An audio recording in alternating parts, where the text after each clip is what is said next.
Thanks so much for joining us. This is a MeWe Awakening panel. We have events throughout the Northwest and online.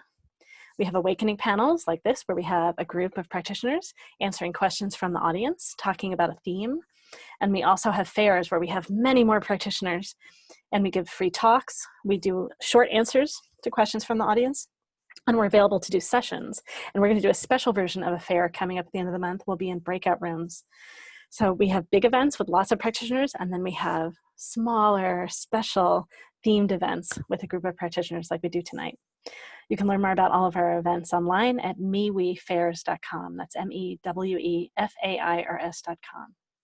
So tonight in our Awakening panel, the theme is The Modern Witch, Reclaiming Power and Wildness. So we will all share a bit about who we are, how we practice, and then after that we'll talk about being a witch and being a modern witch, and what is that for us in our own lives?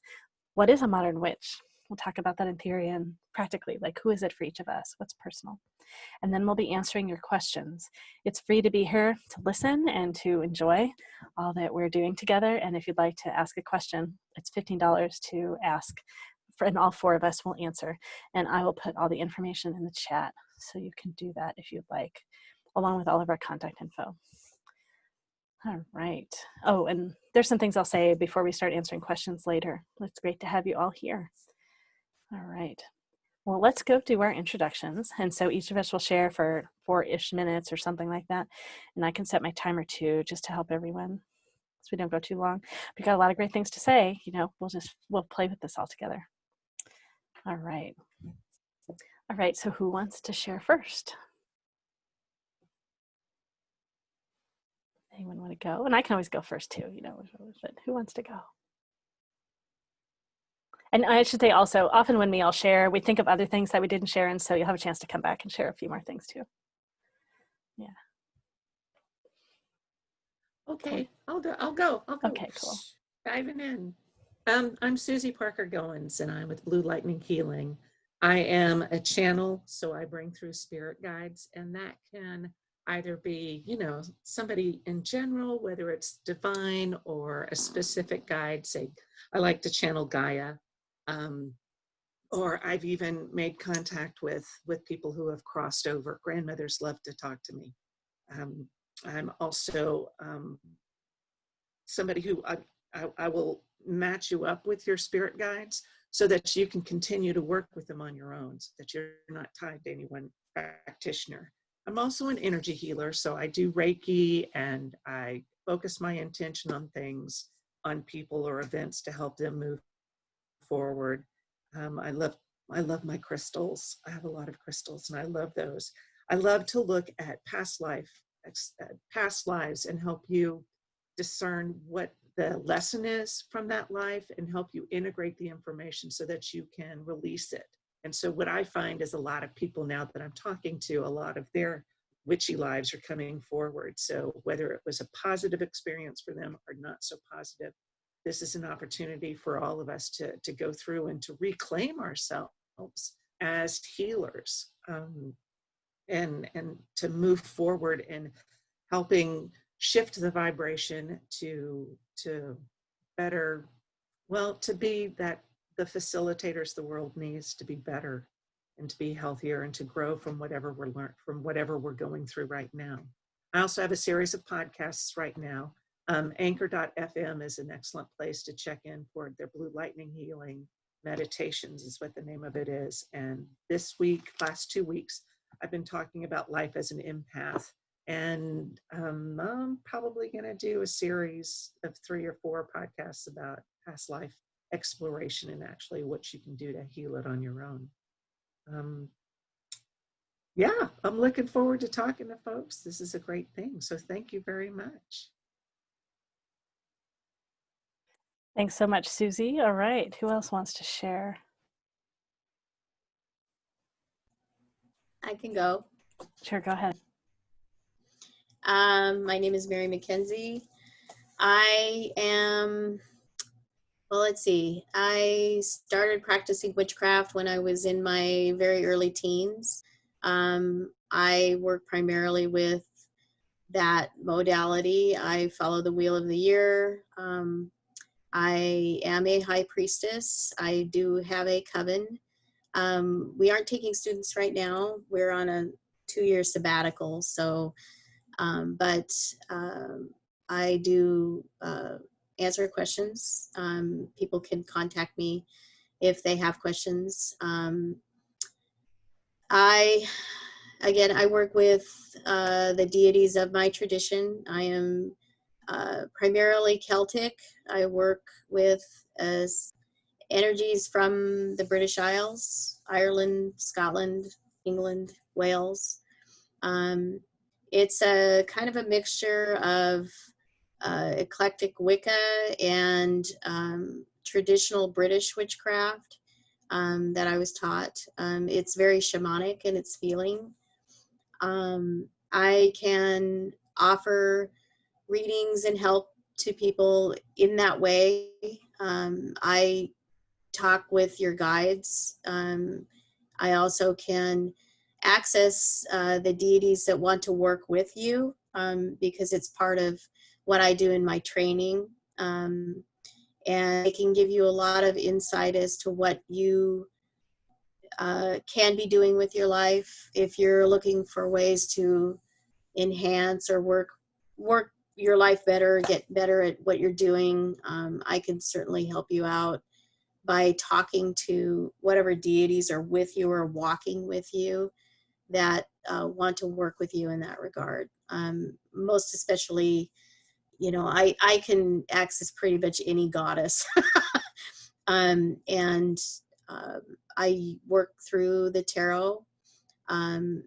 It's a very ancient practice to me. I'm very, very well read with it. So I just basically want to help people. Um, so I can, if you want to know about getting started in Wicca or witchcraft, I could certainly help you there. My main focus is helping beginners. So I can definitely help you with that. So just here to answer questions, and that's about it. So That's great. Thanks so much, Mary. yeah. All right, Satora. Hi, I'm Satora with Well of Love. I'm primarily an energy healer and a channel. I have superpowers though. My superpower is I'm a playful, creative, love field generator, growth catalyst, which means I help people who are sensitive, people who are in crisis, going through change, transformation, and transition, which I have in my life experienced a lot of. And I have with my team, call them guides, we've gone through a lot, and we have developed a lot of tools to help people move through these challenging times in the smoothest possible way, take the edge off, and find the treasures in them that you can turn around and look back and maybe even be glad it happened and make the most of it and come out changed. My witchiness is in my deep connection with nature and the earth and the animals, the elements. And part of my energy work, one modality I'm doing, is also connected with the elements and the meridians, and it contains self-care applications, simple things that you can do at home for yourself. Yeah, I love to keep things light and playful and bring joy into it, while at the same time fully allowing for whatever is there, whatever is arising in you, that is be allowed and loved and welcomed. And this way we can move through maybe difficult emotional states and come to a new place and yeah, just move the energies inside and transform what is ready to be transformed. Whatever arises is ready to be transformed and loved, basically brought back to divine love, and then it come back to you as divine energy is available to you to create something else. And I'm happy to be here and answer your questions. And yes, I hope you get something out of this. Thanks.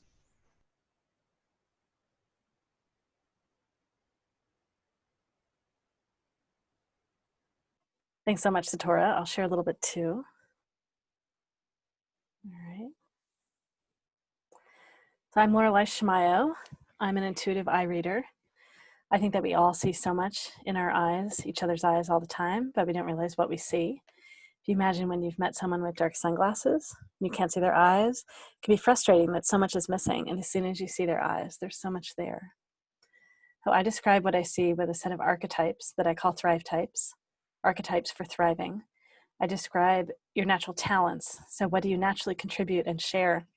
What are your big gifts? What is your life purpose? Then I also look at how you most easily show up in the world, how you, again, contribute. I look at your pacing or rhythm, how you make decisions, how you communicate, what motivates you, and also how you protect yourself.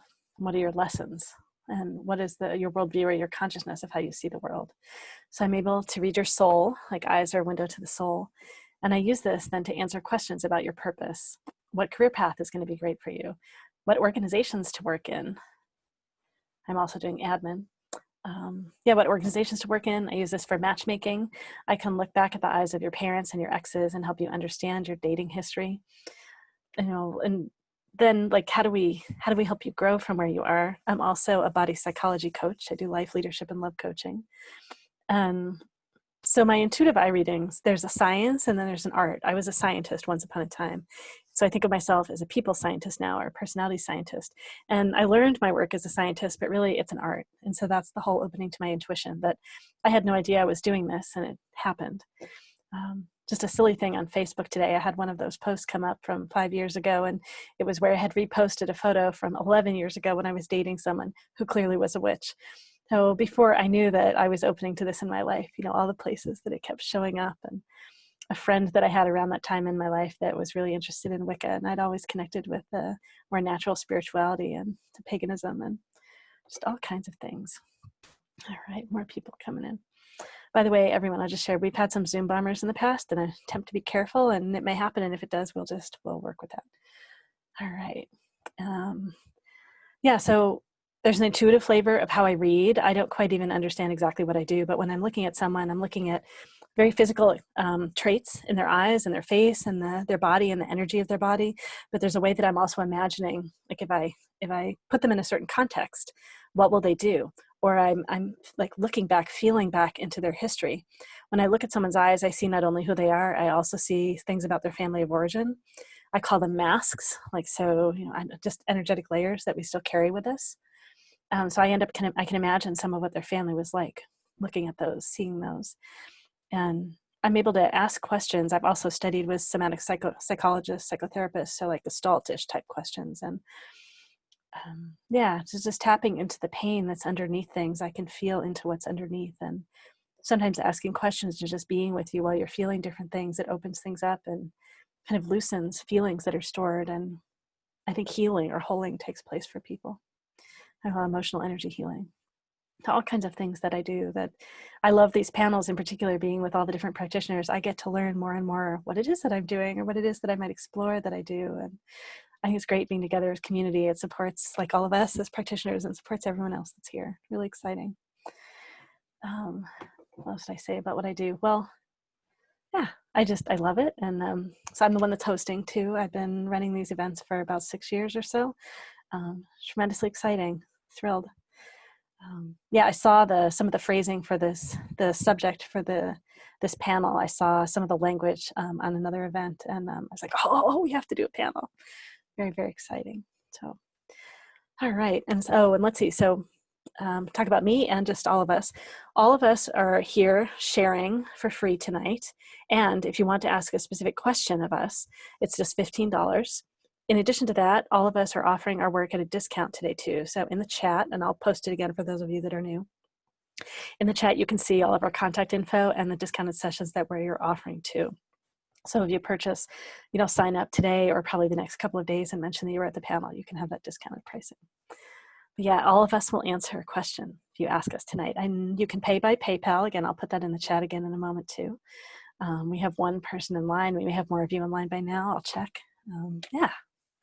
Anything else just about me before I, well, let's see, let me open it up because maybe in listening to all of us share, more of you will think of something else that you want to share about you before we talk more about the theme.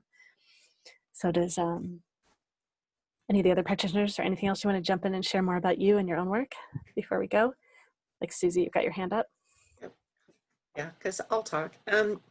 No, but for me, being a modern witch is it's changed because I grew up in the Catholic Church, and I even went to church up until a sophomore in college, and then I stopped. I spent a little time as an atheist, which for me, because I can hear the guides coming and talking to me, it was a really lonely, quiet place. So then that's when I started to expand other things. Now, I know Mary is one of the witches I know who does the rituals and calls in the quarters and all that. And I think that's a fabulous way to do it. I don't focus that well. I don't focus that well at all. So me as a witch, I use intention, and I think intention is a way to move energy around. There was a scene, okay, here's one of my stories, is there's a scene from a movie called Willow. Ron Howard directed it, and the guy who played Professor Flitwick was our hero. And he was a short person, and they were in this fantasy world, and he wanted to become the wizard's apprentice. And the amazing Billy Barty comes in, he has 5 people in front of him and says, what's the most powerful finger in the universe? And everybody picks a finger. Our hero Willow stands there, chooses fingernail, and then he picks a finger on the wizard's hand. And that was a wrong answer, because your own finger is the most powerful finger. It can wield energy in such a way. And that's my basis of working with things. I use focus intention. So when I make New Year's Day jambalaya, I'm stirring in all kinds of love and healing and good prosperity things for people. When I start in on one of these events, I'll set my intention to help who I can, to speak my truth, and to support everybody. And, every day, even when I knit, man, I'll sit there and I'll have that intention with it. So that for me is how my witchcraft manifests. Yeah, that's it. They're all saying, yeah, you're done. You're good. Thank you. So, okay. That's great. Yeah. So for all the practitioners, feel free to say anything you want about the theme. So it's the modern witch, reclaiming power and wildness. It's fine to talk about the theme in general, to talk about how it shows up in your life, in your practice, all those things. Thanks, Susie. Who else wants to jump in? And I can. Oh, sorry. I wanted to add also that I'm actually going to be starting working on a book about integrating ritual and specifically altar usage into your life. It's been kind of kicking around for a long time, and I think it's something powerful that I can pass along to people. We don't realize how much we do ritual every day. And you can be formally trained in doing a specific kind of ritual, which I have several different traditions under my belt. But really, as Susie said, it's all in intention. But I'm also about visuals, and altars could be very, very powerful visually. And if you understand how they work, they can really help bring about all kinds of things that can help you manifest what you want in your life, changes you want to make. Ritual is also important because it brings, I used to have a teacher that would call it the terrible D word, which is discipline. But ritual is a practice, and if you get into a daily practice or a weekly practice where you're always coming to that energy, and that energy is always coming to you, and you're getting consistent with it, then it will manifest things for you. It will bring things to you, because you're forming a relationship with that. It's like you're making a path down through the forest yourself, and it ends up being a path you walk every single day. And that's kind of where I really want to start working more with people, specifically in a witchcraft type of fashion, because I think, all of us can read about what witchcraft has been like in the past, and we can carry some of that forward, but obviously a lot of it has had to change and update for how we live now. And I think it's a wonderful thing. But I think a lot of people can be very confused, because there's a lot in the tradition that, people read about and go, I don't know if I can even do that or even understand that. And that's okay. It's more important to go with what speaks to you. And that's something that I like to try to really help clear the fog about, because there is a lot out there. It's like I said, I've been doing this for 35 years, and there's a lot of books and a lot of information. So yeah, I'd like to really kind of narrow the focus for people on it if they want to get more into it. So yeah. Great. Thank you, Mary and Susie. I want to add something that what you said inspired me. I love having an altar, and it can be something very simple. And I like to have all the elements represented in my altar, and light a candle. And I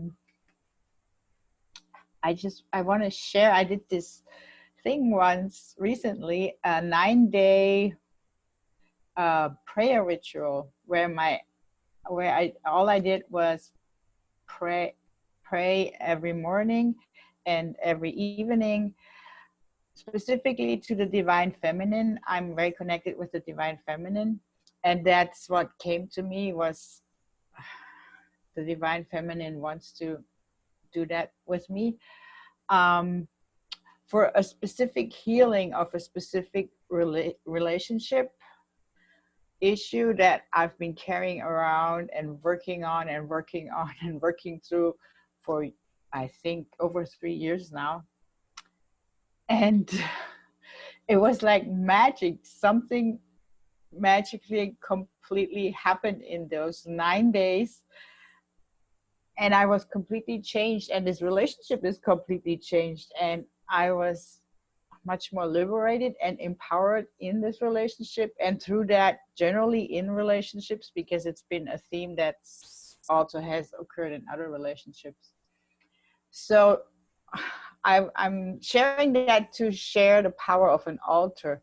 You put the energy in there, it can become like a gateway, like an opening for you to bring in the energy, whatever energy it is you want, and connect with your own power, your own inner witch, your own divine. And the energy builds in this place, and it becomes alive, very alive. So that, to me, is the magic of an altar. It's very powerful. Okay, that was it. That's great. Thank you. Hey, as you're all sharing, I'm thinking about like little bits of things that are personal to me that I could share. And then I'm a scientist, so I went and did research. So I want to share some of the research that I did. And maybe Mary wrote something that I edited, so it's not quite her words, but I wanted to share a little too. It was just 2020 has indeed been a year of intense spiritual awakening and societal transition. This has been and continues to be a time for the witch to claim her power by returning to the sacred crossroads of Akati, if I'm pronouncing that right, the goddess of magic, witchcraft, the night, moon, ghosts, and necromancy or mediumship. We're entering a period where the true power of the goddess and her witches will be revealed. It has already been a wild ride and is one that we are ready for. Witchcraft is a personalized understanding of the spiritual. It gives power and voice to its beholder, and it allows us to make a space for ourselves in the realm of the spiritual on our own terms. It is a way of claiming a power that we all inherently have. And so some of that is from Mary, maybe more of that I remember. And then also I did a little bit of research and like, what is a modern witch? I mean, I know that we're all modern witches, right? I run these big fairs. Sometimes we have 70 practitioners at once. I know we're all witches. And so just in looking online a little bit, just one thing I saw was, a white witch, also known as cunning folk. These were medieval witches believed to practice magic for the purposes of good rather than evil. The term is also used by some to describe a modern witch. There's an article in the Atlantic Monthly, and here, let me I'll put the link here in the chat. Let me grab it. So the Atlantic Monthly has an article on witches. I just like the modern witch. Put that in there right there. So some of the pieces I pulled out of that. Over the past few years, witchcraft, long viewed with suspicion and even hostility, has transmuted into a mainstream phenomenon. The covenant is the new squad. There are sea witches, city witches, cottage witches, kitchen witches, and influencer witches who share recipes for moon water or dreamy photos of altars bathed in candlelight. It's all over now. Like, there's so many ways that we're accepted. Not everywhere in the world, though. Some places in the world, it's still very dangerous. It can be considered a death sentence. 2014 Pew Research Center report suggested that the US population of pagans and Wiccans is about 730,000, on par with the number of Unitarians, just for example. But Wicca represents just one of many approaches to witchery, and not all witches consider themselves pagan or Wiccan. So these days, Diaz is someone that's quoted a lot in the article. Everyone calls themselves witches. All of these different modalities and all of our practices, right? Mary's maybe, right? It's a particular flavor, and I so wanted Mary to be here. I'm thrilled that she's here, along with all of us representing a whole range of modalities, and letting more people in. This is so much fun. So all of us, it's reclaiming our power. It's reclaiming the things like that we inherently know, the energy connections, the unseen. All of these things are part of being witches and claiming our power as humans, as animals, as spirit, right, as energy. So to Diaz, again, a witch is an embodiment of her truth in all its power. Among other magic practitioners, witch might embody a religious affiliation, political act, wellness regime, or some combination of the above. So political act is considered within the realm of practice. Rebranding from wicked devil worshippers to intuitive wise women. And it doesn't have to be women, it can be any gender. We're inclusive. The latest witch renaissance coincides with a growing fascination with astrology, crystals, the tarot, which, like magic, practitioners consider ways to tap into the unseen, unconventional sources of power. The belief in witchcraft is so widespread and so enduring that one historian speculates it's innate to being human. Yeah, just like we're all intuitive. Witchcraft beckons with the promise of a spirituality that is self-determined, anti-patriarchal, and flexible enough to incorporate varied cultural traditions. And just a little bit more. So this is something for us all to be careful with, right? So cultural appropriation that's come with it, such as white witches borrowing from indigenous or African diasporic traditions, like Palo Santo, wood that's traditionally burned by shamans, how like huge stores, right? So all kinds of huge stores have all this business now of reselling, like all kinds of things from the traditions. So just being aware too of who we are and where awareness comes from, and being honoring of those traditions and sharing financially. So if we cover my costs for tonight, I'll donate a portion to indigenous communities, for example. So yeah, like being aware. Let's see. So a few other things I want to share, and this sort of addressed a little bit of it too. I was thinking about how for a long time I've been sensitive to what I think of as like fairy energy. So I live out in the woods, and there'll be a section in between the trees when I'm like, oh, like I can just sense it, I can feel it. I don't see them, but I feel something. Or I used to live in a place in Colorado too, and I felt things in places, and it turns out, there's special energy places up on the hill near where I was. So yeah, so any of those things that we notice, that we sense, right? Something comes by, some energy flows by that we don't see anything, like our sciencey brain can't tell us what it is, right? That's tapping into all of that in all of us. That's my belief. Well, yeah, that gives you a little bit of me, maybe. Yeah. All right. Well, practitioners, anything else you want to share just about anything around the theme or yourselves before we dive in with questions? I know we've got one person in line so far, and then I'll just put the basics in the chat again too. I just one other thing. You talked about donating a part of your proceeds. Yeah. The one thing that's also really important if you're in the elemental crafts, the wicked crafts, is to be very sensitive about the environment. Because as you talked about, Lorelei, there are places that you can go and walk where you sense a much deeper, heavier presence. And these are specific spirits of the trees and of the land. And it's really, really important that those areas be taken care of as all places, because they're so ancient, they're so old, and they're worthy of our reverence and respect. So that's something also that's really important to be aware of if you're in the craft. It's part of my life to do that every day, to form a very deep bond with the environment around you, with the animals that share the planet with you. I know this all sounds like a duh for all of us who are sensitive and psychic, but this is something that is part and parcel, hand in hand with practicing witchcraft or being a modern witch. Is you and the environment are one. You're not separate from it. So, yeah. That's great. Thank you. Yeah. All right. Let me say a little bit more about how all this is going to work tonight. So we're here, as we've been, like, sharing our knowledge. And if you missed some at the beginning, I'll be posting this video up online, so you'll be able to watch again if you like. It's free to be here and listen and learn and be part of the community. And if you'd like to ask a question, you can ask a question of all of us. All of us will answer. It's great if you ask a personal question. Keep in mind that it's recorded and will be posted online. We'd love to answer questions. You basically get readings and healings and gifts of our witchy work from all of us. And so that's just $15 to ask a question. So great value from all of us. You'll get 10 or 15 minutes or something like that, of responses from us.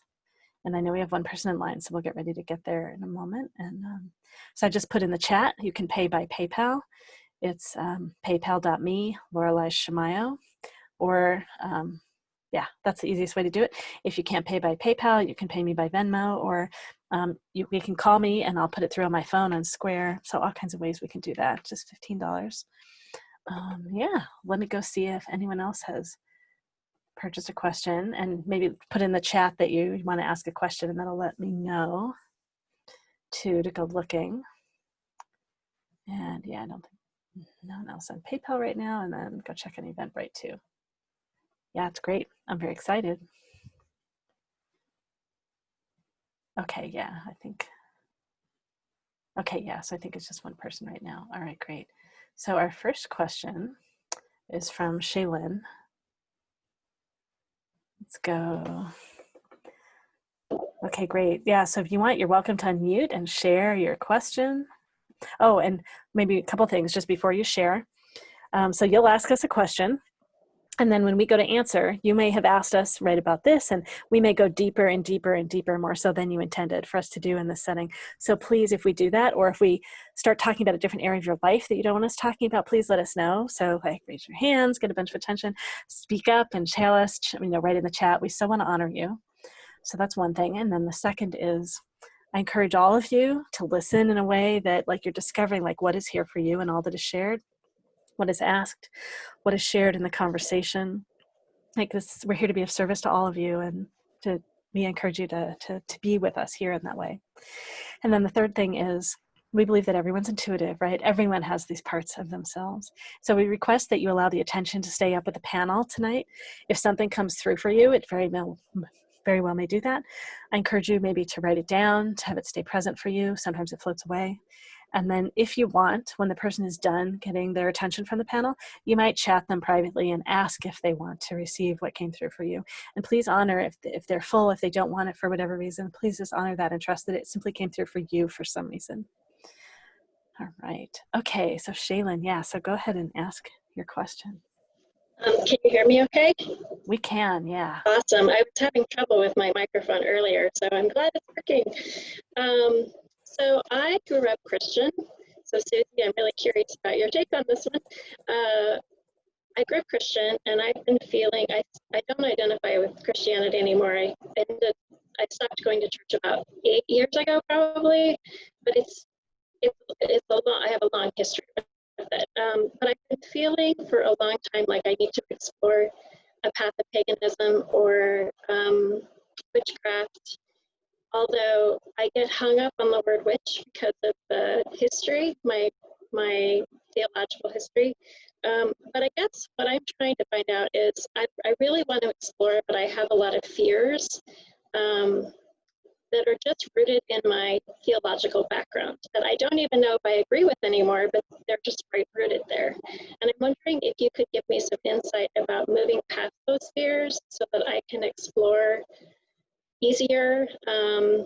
It's such a big, like, when you start to look online at things, there's so much there and I don't even know where to go, but I just need some help moving past those fears, I guess. Great, great. And I know Susie's going to go in a second. One other thing I want to share, just that your question brings up, is so we all have, I believe we all have generational kind of collective trauma in us, in our bodies, right? In the energy that we carry from the history. So that's true for everyone. And so if anyone has anything more recent, like in their lineage too, it brings all those things up and it's stronger. So I just want to encourage you that a lot of people, like this is really common. Okay. Yeah. All right. So Susie, if you want to, go ahead and you're welcome to jump in. If I may, I got one note to finish so I don't miss it. Yeah, take your time. Okay. So yeah, Shaylin, this is right in my wheelhouse. I totally understand what you are experiencing. I did the pendulum of spiritual experience, and I have settled into this place of, see, a lot of times I phrase this stuff and it seems confrontational, but I do want to give you this perspective. Okay. So growing up Catholic, I was brought up to believe that I'm part of the body of Christ, and Christ is the head, and then Christ is God. And so if we follow this path then that means if I'm the body, he's the head, he's God, then because it's all connected, that makes me God also. Makes me a Interesting. Yeah, it makes me a co-creator. And that's working in the metaphysical community is for years. You know, people talk about being a co-creator. Now, I also want to ask you, you believe God can do anything? Yes. Then why limit what he, she, it, they are capable of? You know, I see a lot of conservatives say that life has to be just this way. You can only be white, you can only be this, and this gets into a lot of political things. But my thought is, if God is omnipotent, omniscient, on everything, then why would we want to limit it to what God can accomplish, to what your divine accomplishes? I've not used the word God in relation to my belief system. I call it love or divine or source, because it's very expansive. I mean, I can joke and say somebody wants to know what religion I am. I'll say, well, I'm a why notian. Because why not this? Why not reincarnation? Why not being able to shift energy?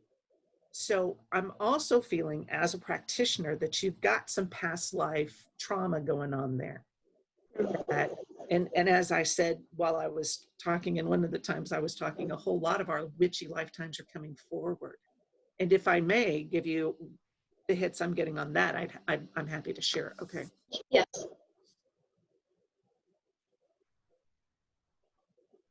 So yes, you have had lifetimes as a witch. I'm seeing they're see, I've had German lifetimes as a witch where, you know, I was burned at the stake, and I don't see you at the same time as me, but I see you in the same area. I also see you in part of, so that was what, 1600s. So I see you a little later on in, it's interesting. Mary was there too, in Appalachia. And that was one of those kind of like Salem witchy things. But you've also had lifetimes as a shaman. Where's that? There's that one and that one. And then this one, no. I'll put you more, it feels like you're more in Central America. And that was at the time of the conquistadors. And they didn't understand you because you were able to do things. You had an ability to talk to the animals. So whenever you messed with the conquistadors, you told all the animals to go away. They could not find food. But they figured out that it was you. And then, of course, that was another bad end. But you have had lifetimes in Atlantis and Lemuria in which you were a crystal healer, where you healed the earth and you were able to actually bring some bodies, to reanimate some bodies, to bring people back to life. I would also remind you, is that the word you guys want me to use? I would also remind you that Christ himself said, as I do, so can you. So you are reconnecting. You are becoming more aware of that Christ consciousness. And that puts you at this level of being in tune with so much and so many other things. Once you open up to that, you have some very strong empathic abilities. I do, please start setting up protection around you. And if that is calling in whatever spirit guide helps you, you know, Michael, the angel, is always willing to be a guide or help. He's just one of those who'll just come skidding in and going, yeah, I'll help. So call on him as you start to explore these. Mother Mary would love to help too. She will help you heal those wounds that have been caused by the past lives and anything you may have here today. That was what she did. She was an incredible healer. She and the Magdalene would work together, and they did herbs and the healing, and they helped feed everybody. And so the Magdalene can come in and work with you. She is the Sophia. She is the origin, the original wisdom, as a partner with the Christ consciousness. So I see a very exciting time for you coming ahead as you explore this stuff. It's easy to get overwhelmed. Like, ooh, I can do that, and I can do that, and that, and that. And you just got all kind of squirrel all over it. Breathe and relax into it and look at everything that you want to. Or that you have to get something accomplished, because we're all finding out that we have so many different talents, and it's going to take time to develop it. But you have a community around you, not only here, but I'm sure in your personal life, who will help you and coach you through it. So that's what I got. Can I ask a clarifying question on that? Sure. So you said set protections in place. Am I not protected right now? As one starts in on this, you start going, oh, I want to look at this and this and this and this. And it feels like you're going to want to pull in all the things. And spirit guides in general are not going to just swoop in and help you. You need to ask. Okay. So asking Michael, could you please help me? Protect me. I'm going to be going into a situation I'm going to be uncomfortable in. Please surround me with your divine protection, and we'll all get out. We'll get through this nicely.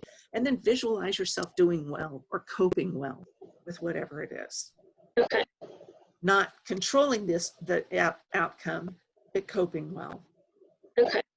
Thank you so much. I really appreciate it. You're so welcome, Shaylin, and I'm excited to see where you go. Thank you. It'll be fun.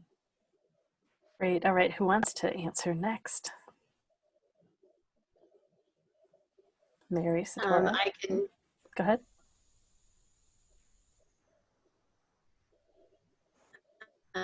Um, you, Here. you were. Can you hear me?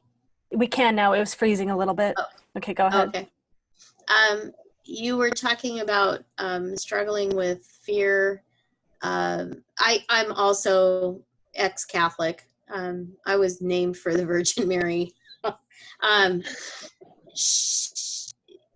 I struggled with that for a really long time too, because I knew I needed to get into spirituality and the way that I overcame the fear of the different symbols you see in witchcraft, like for example, of course, the pentagram that we all see, the star and the circle, and references that we've heard, like we do evil things, we burn black candles, all that stuff that doesn't happen now, that we don't do as modern witches, mostly because we don't need to anymore. The pentagram is a very powerful symbol. Unfortunately, it's been filled with a lot of fear because it's been used incorrectly, mostly through the entertainment industry. That was the biggest bugaboo I had with that symbol, and I try to demystify that for as many people as possible because it's an extremely powerful symbol to have. Susie talked to you about protection. It's for witches. It's used for protection. It's like a shield. It's the symbol of the 4 elements plus spirit. So each one of the points on the star is earth, air, fire, water, and then the top of the star is spirit. And so that's what it symbolizes. And the circle around it is the symbol of unity of those energies. If you see it, if you see it inverted, it's been used for people who work what we call the baneful arts, the dark arts, but it really is primarily the symbol of the horn god. Now, in witchcraft, the horn god is not the devil, okay? The devil is a creation of Christianity that came out of the horn god. The horn god is an energy that's much, much more ancient and older. The horn god is a symbol of the fertility of the earth and of the goddess and her consort working together to complete the seasons and the cycles as we go around. Nothing can grow unless it's fertilized. And that's what he is. He's the fertilizer. So, and I do use the gender terms, and we're working on moving away from that also, because it's the god and the goddess are the divine union, and that's the divine union within us. We've worked with the male-female symbol for a really long time because that's what we see in nature. But as we move beyond that, those energies will merge. So that's what's implied, and I just want to get that real clear. But again, going back to that symbol, if you see it inverted, that's originally what it was for. It was the symbol of the horn god, which is not, it's not an evil thing at all. So just to kind of clarify, if you're feeling fear about things that have, you've experienced through the media and through the entertainment industry about this, the best thing to do is just become informed, and find people like us who can help you with your questions, because I'm really, really into making witchcraft non-scary and helping people to walk into it with confidence, knowing that it is something that's going to merge them back with nature, because we've all become so separate from that. And it's a wonderful way to do that. So, yeah, the symbols, a lot of them again are things that were very useful, but have now become antiquated. A lot of it isn't used anymore. So it's just figuring out what that's about, because we have specific tools we use in witchcraft that also can be sometimes very scary. But they all have a specific purpose, and it all reflects into nature. So helping you understand that, and giving you that information can kind of smooth out the rough edges, so you're not feeling so nervous about it. So Yeah, yeah, the information about the pentagram was really helpful. Thank you. I didn't realize it was the 4 elements in spirit. I didn't know that that's what the points were. yes, and wearing it, when you see witches wear that, I mean, I have mine on. It's a little one because I work at an office.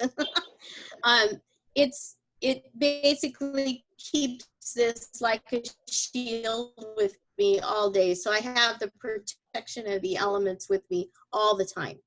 And that's why you see witches wear this, is because it's protecting them. So yeah. Okay, thank you so much. You're welcome. Yeah. Shaylin, I want to add a few other perspectives to this. Since you said you have a Christian background, I assume you're very familiar with prayer. Yes. And with altars. So my suggestion is, I don't know, do you have an altar in your home? Yes, it's not its own separate space. It's kind of cluttered, but I need to find a separate space for it. Yeah. Yeah. So my suggestion is to create. It could be an altar, just a place to go to in your home, and it could be that altar where you feel safe. And where it's easier for you to connect with the divine. And I suggest when fears come up, you could just pray. And praying to whatever appeals to you, the divine God, divine mother, it doesn't matter how you call it, but this energy is pure love. It's not insecure. It's not like we've been taught that you have to do certain things and approach it in a certain way, otherwise you'll get punished. All of that is not my experience. It's not true for me. Yeah, that makes sense. But you already have the familiarity with prayer, and you could redirect your prayer and just make it like talking to your best friend, to your wise, all loving, all intelligent being, inside or outside, however you want to, however it appeals to you, however it appears to you, it doesn't matter. And you can tell this being everything. You can vent. You can tell them, I'm really pissed right now, and this pisses me off. I do that. I do that from practice. I've said all kinds of things and nothing bad happened, actually. And my guys actually like it when I'm really honest. And that, or I'm afraid right now, or I have a problem with this and this. Please, I look for a solution, or I have this question. And by addressing this divine energy, you address your own divine intelligence, your own divine being, your own divine essence, and you open up to the answers, and you open up to new solutions, and you open up to that energy. It's like opening a door, or opening a new channel of energy that can come to you. And that's the idea of prayer, is connecting with the higher love, the higher frequency, the higher intelligence. And it doesn't matter whatsoever how you call it, how you name it, how you see it. If you see it inside or outside, it doesn't matter. It's just the opening to that frequency, to that more divine. And it has absolutely no judgment whatsoever. And when you're afraid of being judged or punished, you can say so. Like, I feel afraid that you're gonna punish me. You can say anything to this being, to that energy. Okay. So and when you're afraid too. So that's one thing. And it might help to have this safe space. And yeah, it seems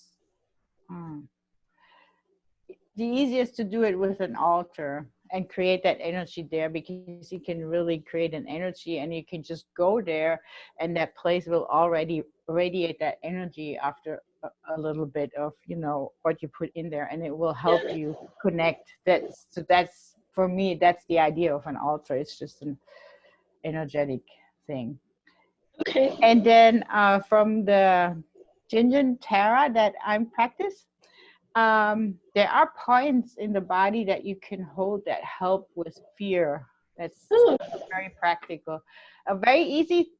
Oh wait, the fear is holding the pinky finger. Either side. Yeah, either side or both. I mean, you can hold both at once, but yeah, either side doesn't matter. And then when you feel particularly agitated or even panicked, for panic attacks or any intense emotion or anxiety, any emotional state that's more agitated in the moment, that seems pretty acute, it's gonna be a little difficult to show. So there's one place at the foot, and it is, let's see, can I show this? Between the little toe and the next toe, right where the toes come out of the foot. We can't quite see your foot if you... Okay. I don't know how to do this. Maybe I can just describe it here. Yeah, we can see it. So right here where the toes grow out of the foot, between the two bones. So you hold that. If you hold that on the right side, then with your right arm, at the same time, you hold under the left arm, here under the armpit, at the outside of the armpit, here right under the arm. It's easiest when you sit. So it's a bit of a yoga pose kind of thing. So one hand on, so if it's on the right foot, then under the left arm. Okay. Did you get that? And then you switch sides. So if you start with the right foot, you go to the left foot, and then you go under the right arm here, holding this at the same time. Okay. Preferably, if it's something very acute, do that 3 times. Switch that side 3 times. Okay. That's like a energetic rescue remedy, and it's really good for calming down. Okay. And then again, this point under the arm, it's the self-love point. You can also just give yourself a hug and hold both of those points. And that's very soothing and self-loving. I love that. That's awesome. Thank you. You're welcome. So, okay.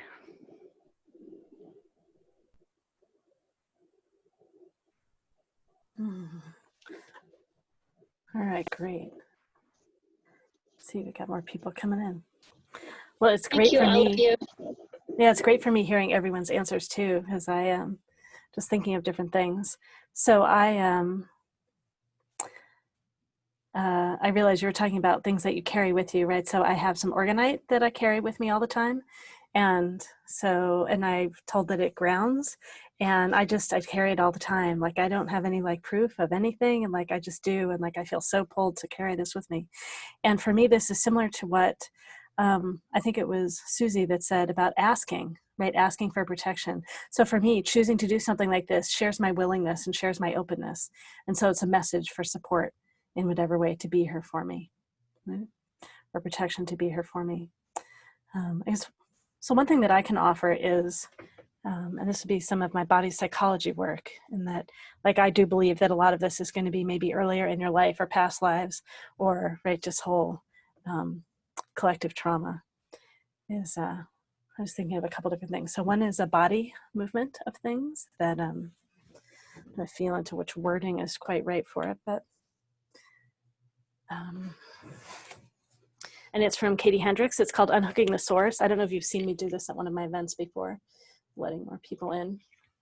And oh gosh, say, just choosing a direction of where, whatever the, I'm trying to think of how you worded it in the beginning. I've got it written down. Let me go look. You said a feeling for a long time, right, to explore, but you hung up on the word, right, and fears from your background. So whatever direction in the space feels like, I'll just call like the oppression or the energy from that. And, you know, wherever it is, just some, if it seems like one general area more than another. And so one, in terms of the past, if the idea that it's the past, your life or something else feels relevant. So it's a matter of choosing with your arm and your foot, and I'm just going to show a little bit right here. But, so let's just say it's like up over there. So I would be stepping in this case, because I'm facing this way, with my right foot and my right arm, and I'm just going to point out to it, and I look down my arm like way out to the past. That was then, and then I step on my left foot and bring my left arm to my heart and say, and this is now. I'll let someone else in. So that was then, and this is now. So I'm stepping with my foot out towards it. That was then, and this is now. And so energetically, so maybe like cutting cords, and also in your brain, the way your brain has it connected together, it's detangling this and unhooking this. And so then and now, and getting so grounded in now, and it, for me, it creates like a safety and an integration of the now. And it's helpful to have someone like me watching when you do it, to help you see ways you could get caught. One way that a lot of people get caught, and so I'm stepping. So I'm stepping and I'm looking way out there. That was then. So then I have to drop my arm and step on my other foot and bring my hand to my heart. Some people still have this up, or when they go up here, they keep their hand up. Those are ways of keeping it entangled. So that was then, and this is now. And it's so important to say and in the middle. Yeah. Right? Yeah. So that's one thing. And then trying to think of another, just thinking some phrasing of what would,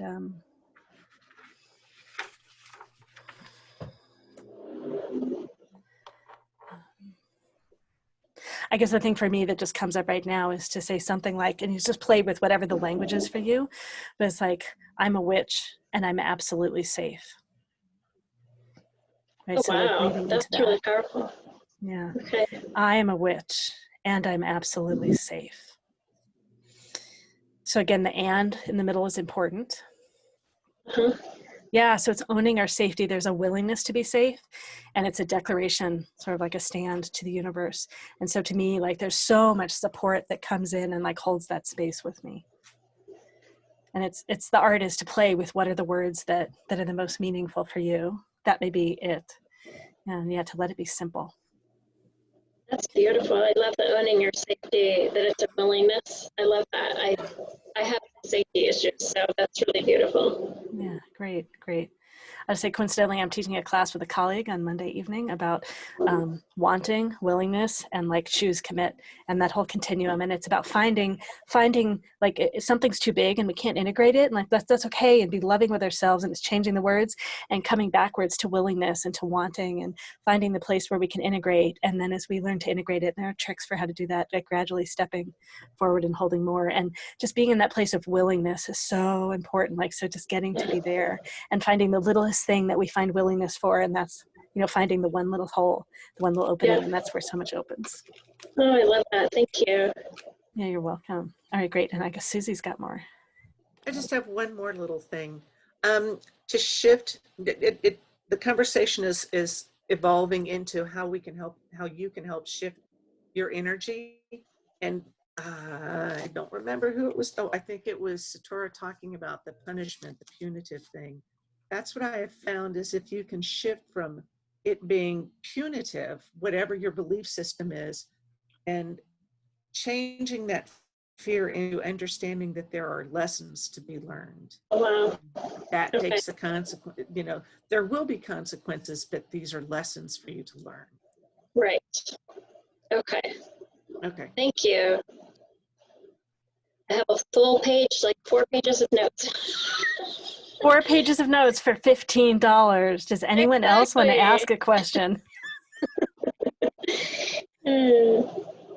That's great. Thank you so much. Thank you for getting us started and being so excited. So excited you signed up, to ask a question thank you. Hours ago.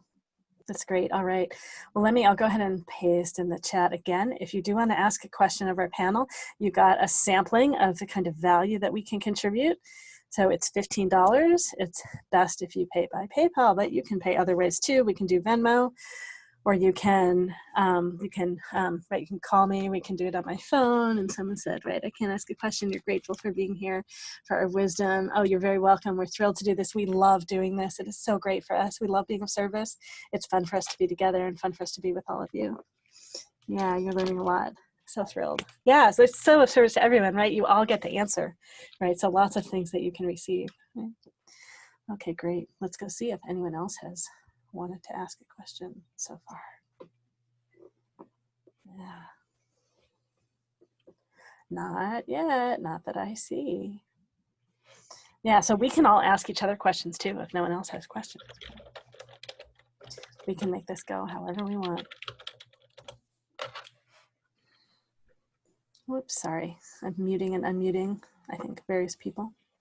All right, cool. All right, yeah, no one else so far. Oh, let's see, more comments are I'll coming ask in. a question. Oh, you'll ask a question. Okay, great, great. Yeah, so it's $15 if you could pay on PayPal. Does that work? Yes. Okay, Yes. great. Yeah, cool, great. All right, you are in line to ask a question. Okay. Yeah, the link is right there in the chat. If that works. It's I can put it right at the very bottom if that is helpful. Here, I'll put it as the very last thing here. There you go. Yeah. Okay.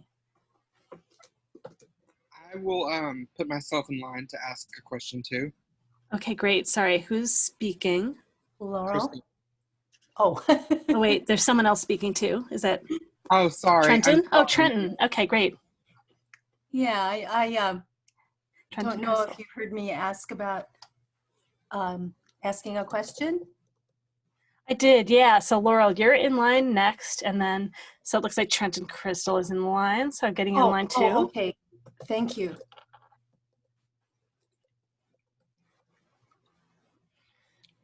Okay, great. Yeah, so the PayPal link is just right there in the bottom of the chat. Whoever's interested in asking a question, that's the easiest way for you to pay.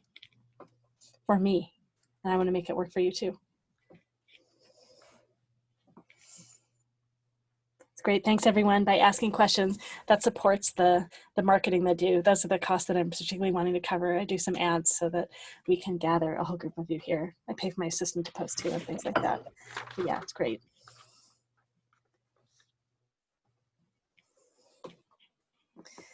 Yeah, so thank you everyone. Great. So yeah, as soon as you've paid, we'll go ahead and get on with the next question. Yeah, and practitioners, if there's anything else you want to share, just on the break in between, feel free.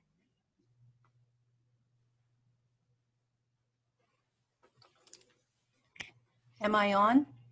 Let's see, let's see if it's gone through on my PayPal. I'm just checking.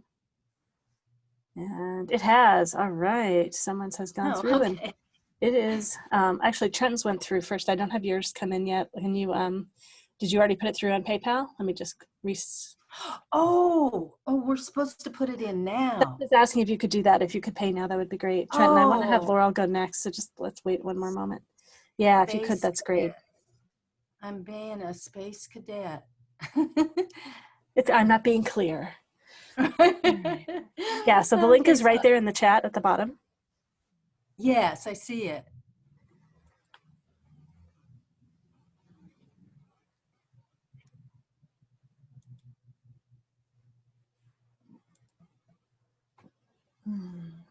Yeah, deeply appreciate everyone being here, being interested, helping be part of holding the energy of our space.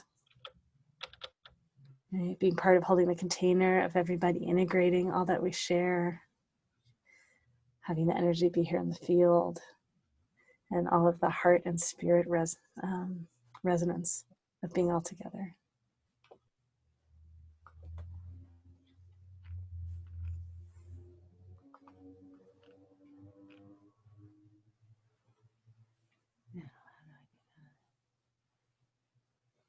Yeah, thanks for doing this, Laurel. Yeah, Sure. take your time. It's great. Okay.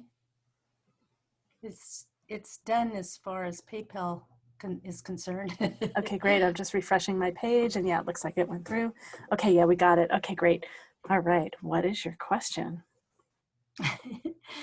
Okay, I'm gonna breathe. Yeah, take your time and breathe and Ah, right, whatever. All that technology done. yeah, I kind of woke up in this kind of state.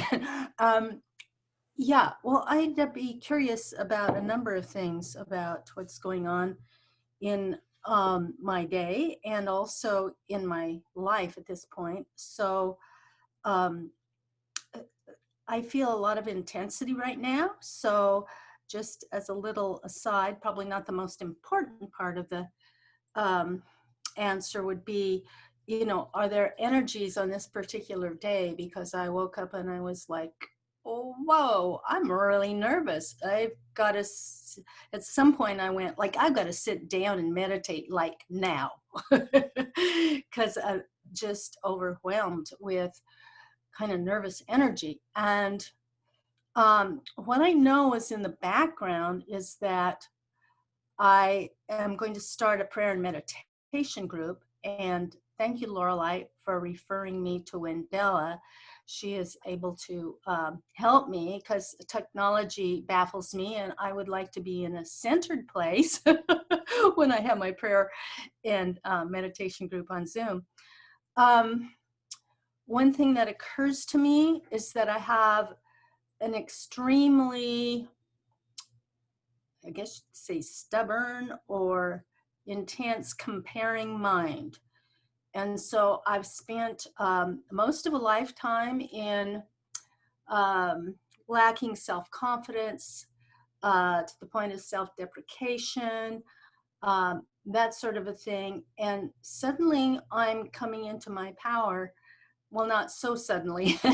There's been a lot of things that I've done in self-introspection and doing woo-woo things. And so it's not so surprising that I'm coming into my power.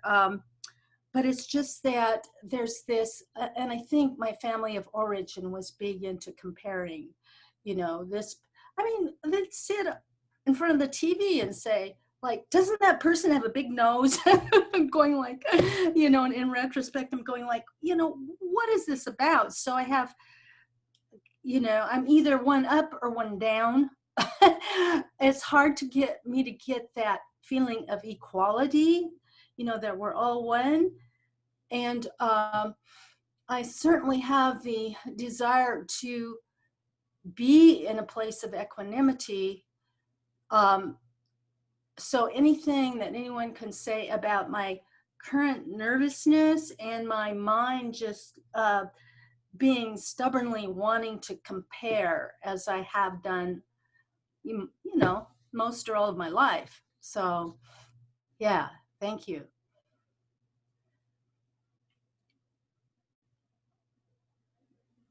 Great, thank you for your question. And practitioners, I sent you a link earlier. So if you want, you can see I'm typing notes on the question in that doc. Yeah, if anyone wants to go back and read. Okay. Yeah, so if anyone feels called to go first, and I don't see where, okay, there you are, Mary. Okay, great. I'll go. Okay.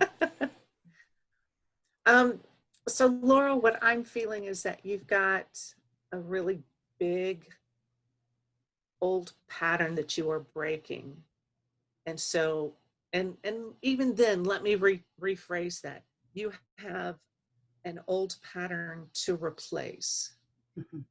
Because breaking just sounds like it's just like a great big mess. So if you are looking at this old pattern and saying, okay, we compare each other, we have a lot of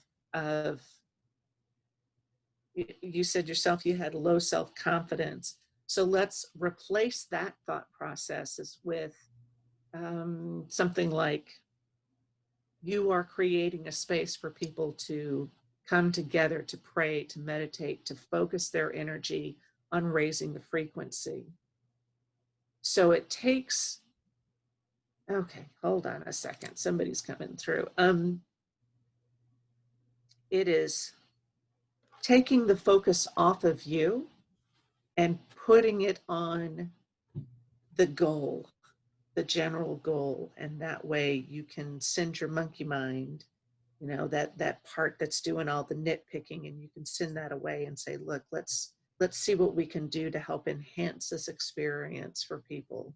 So learning making connections with people like Wendella and other people around, and learning some of the technology needed to create a space, and then maintaining that intention of we are working together to raise the frequency and the vibration. Yeah, there's a lot of past life, not only your current life, but there's a lot of past life back there. There's Russia, where, what was that, 1600s. And that was one of those, oh, okay. It feels like you have many generations of this putting themselves down, energy going through it. So in one of your meditations, if you would invite at least that archetype of the person who is critical, the hypercritical person, to come forward and to have a conversation with them about it. Actually, I've got a podcast about breaking old patterns at anchor.fm. So if you want to check that out, that'll give you a foundation from which to work. But it would be talking to the archetype and saying, this is what's going on, and this is what am I going to learn from you? And then that way you can change the pattern. You can see where it, golly, now I'm feeling like I'm sounding confused. Are you understanding what I'm saying, Laurel? Yeah, I am, except I missed something. Check out, wasn't there a website or something you mentioned? Anchor.fm. It's going to be it's on my, Lorelei. Oh, It's okay. wait a I'll minute. post it in a moment. Yeah. I don't think I Okay. have my podcast listed, but my website is listed there. And so Okay. all of the podcasts should be there. But Okay. there is one specifically for breaking old patterns. Uh-huh. And, but that would involve you taking time to calm down, to take, about 15 or 20 minutes uninterrupted and relax, and then pull up, I would say an archetype, get like some sort of general, this is what this pattern looks like. So this hypercritical person, to me, she looks like a school marm, one of those old ones with or in my case, a nun that had a ruler, and she would smack you, and she was just, oh, you're just not. Right. And talking to it and finding out what the lesson in that is, and then replacing that lesson with what your new goal is, which is to create that space to improve the frequency. Does that make sense, Mary? I think I'm feeling that you've got some help. I know you're looking at me like, what? But I think, yeah, I'm going to tag out to Mary right now. Okay. Okay, thank you. Can I ask a little little question? Sure. Yeah, so this process could help take me to a place that I'm looking at the goal of being, like a healer or whatever, like the larger picture. And I know myself, people are familiar with the Enneagram. I put it on that, but it's probably more complex than my Enneagram type. But, you know, it feels like a lot to suddenly become a non-self-absorbed Enneagram 4. But I mean, of course, that's where I'm going, and I wouldn't be wanting to offer my gifts unless that's where I was going, you know, to be looking at the whole. But on the other hand, I don't want to beat myself up for being self-absorbed. No? Well, part of our journey as healers is healing ourselves. And for all of these things that I've learned, that gives me that much more I can share with somebody else. So as you're working on healing yourself, then you can say, okay, I can help show other people that path that happened for me. And this is what I did, and these are the things I learned. Maybe it works for you, maybe not, you know, but we're all here about offering up options to each other for ideas and what can happen. But because nothing is limited, we are all unlimited in our abilities. Right. Yeah. Okay. Thank you. Sure. Thank you. Thank you so much. All right, who's next? Mary or Satora, if you have something, you're ready to jump in, or I'll share a little bit. Who wants to go? I just wanted to let Laurel know that when you reach a certain age, Laurel, in the witchcraft tradition, you are honored with being called what we call a crone. And what that means is that once you stop having the ability to bring life into the world, the goddess compensates you for that by heightening your other senses. And if you explore that more, and the way to do that is to begin to introduce yourself with goddesses that work with those energies. The croning energies. Laurel, I talked in the beginning of this, one of the most powerful goddesses to work with is a goddess called Hecate, is how you pronounce it. She's a goddess of the crossroads and a crone goddess. She's a dark goddess. Now, in witchcraft, when we talk about dark, that's not evil. The dark in witchcraft is about the opposite of light. We would not know light without darkness, and we would not know the darkness without light. They have to come together. And so one of the wonderful things we learn as we age is that it isn't all about us. It's about everyone and everything. And the crone is about weaving things together and understanding that it's all one thing. And so once you begin to understand that process, it's much easier to not want to be so self-involved and not always make yourself right or make yourself first all the time, because you begin to see the dance of all inclusiveness. Okay. And the crone, with her wisdom that she's learned through many, many years of living life, can help you experience that. So opening up to that part of your life now that's unfolding to you will really help you understand that you don't need to make it about you anymore. That the outpouring of love that wants to come through you, and the wisdom and the learning that you've had for so many years here is really going to override that, that need you had when you were younger to make everything about yourself. So I don't know if I'm being clear enough about this, but it's just something to explore. If you are, considering a path in working with nature and working with Wicca. That's something that came to me when Susie was saying, oh, Mary has something to say. That's, I was looking at you and I was going, yeah, she has, you have that ability now to start giving back. You are now at an age where you should be a teacher and you should be, expounding your wisdom. It's in you. In our tradition, you would be considered to be an elder. And so you would have a place of great honor because you've been here so long and you've circled the sun many times. So that's something to look into. You can Google it.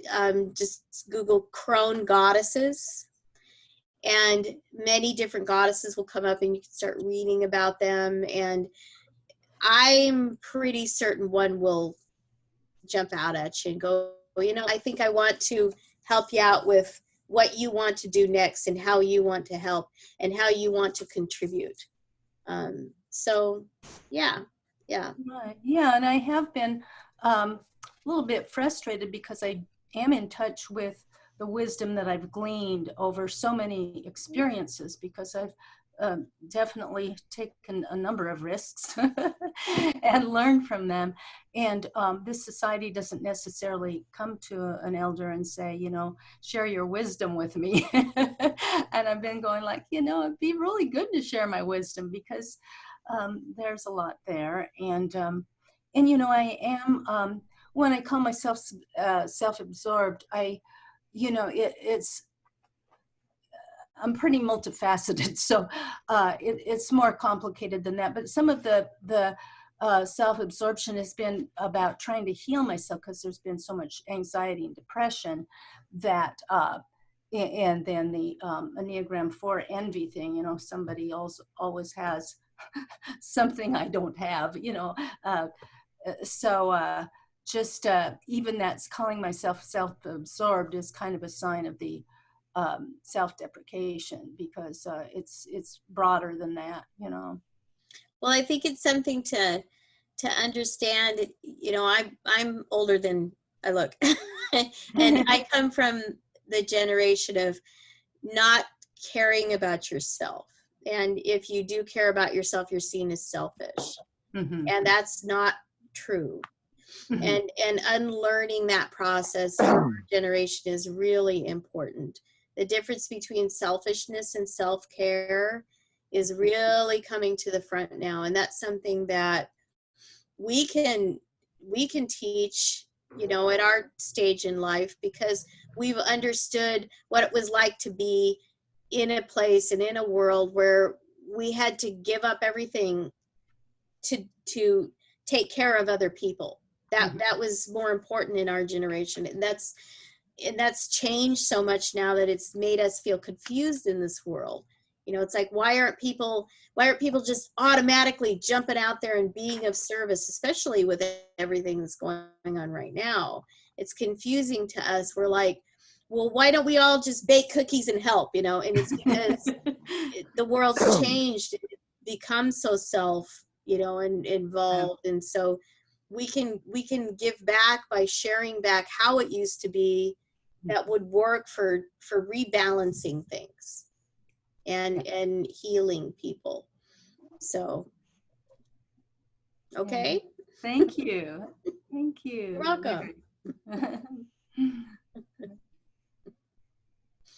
Thank you, Mary and Susie. It was great. I want to add a few things.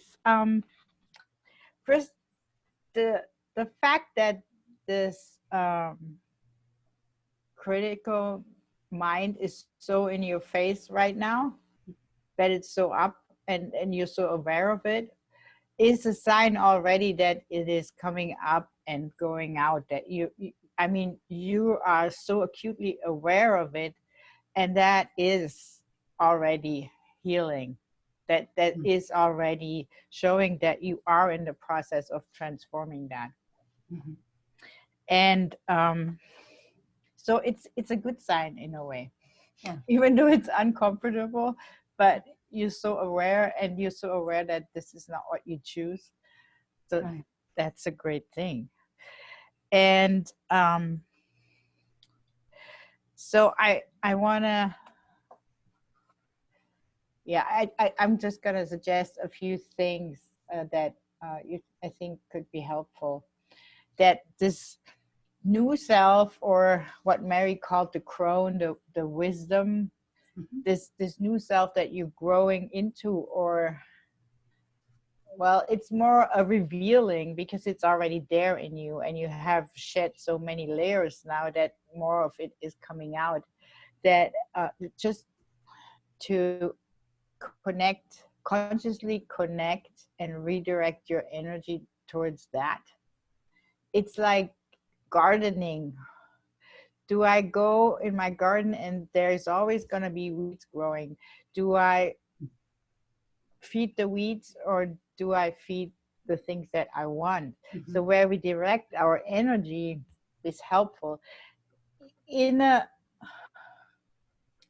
way that is not dismissive or judgmental of the weeds, because they are all divine creations and they are all part of you.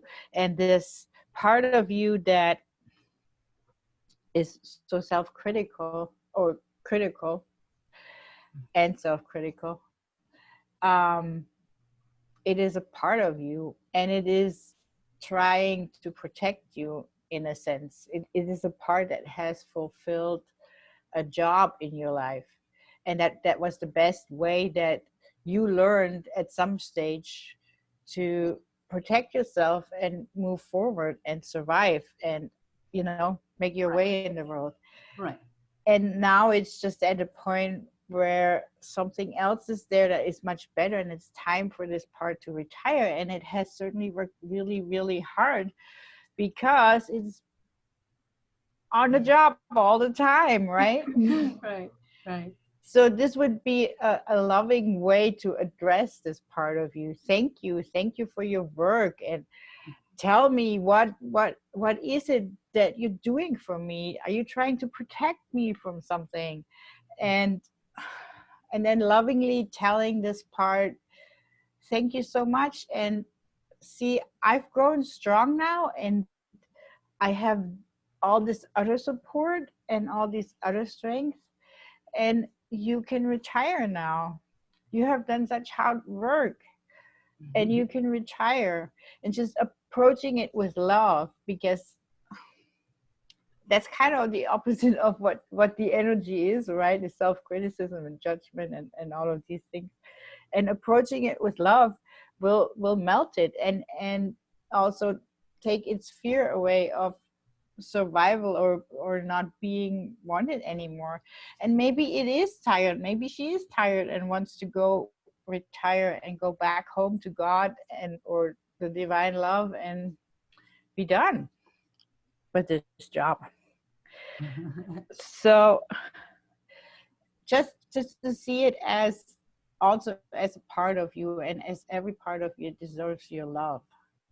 And that love comes from that part in you that you want to foster. By doing that, you step into that part of you, that new part that's not really new, it's just now coming up. It now has the room to grow, and it's time to grow. The wiser part in you, I don't want to say selfless, the more loving part of you. And coming from that part, you can approach and address the critical part. And in doing that, you are moving your attention and your identification more towards that part in you that you want to grow, the more loving and wise part. Right. And so you're saying that I'm just kind of addressing a particular thing you said. So the part that is critical, self-critical, that are you kind of suggesting that I could send that part back to God? Is that what you were meaning? That's what I do all the time. I call it surrender. Uh-huh. And to me, to me, it's Divine Mother. I give all of that to Divine Mother, because in my little mind, I have no idea what to do. I mean, parts of me have been victim of this all my life and under the tyranny of my critic and all of that. So I just, yeah, for me, it's the Divine Mother, and that also stands for the Divine Feminine in me, and generally that loving energy. And I just go, here, you take this. I give this to you in a loving way. Not, it's like, I don't want this, take this. Not like this. Right. It's like, okay, this is here. Right. Take it. Yeah.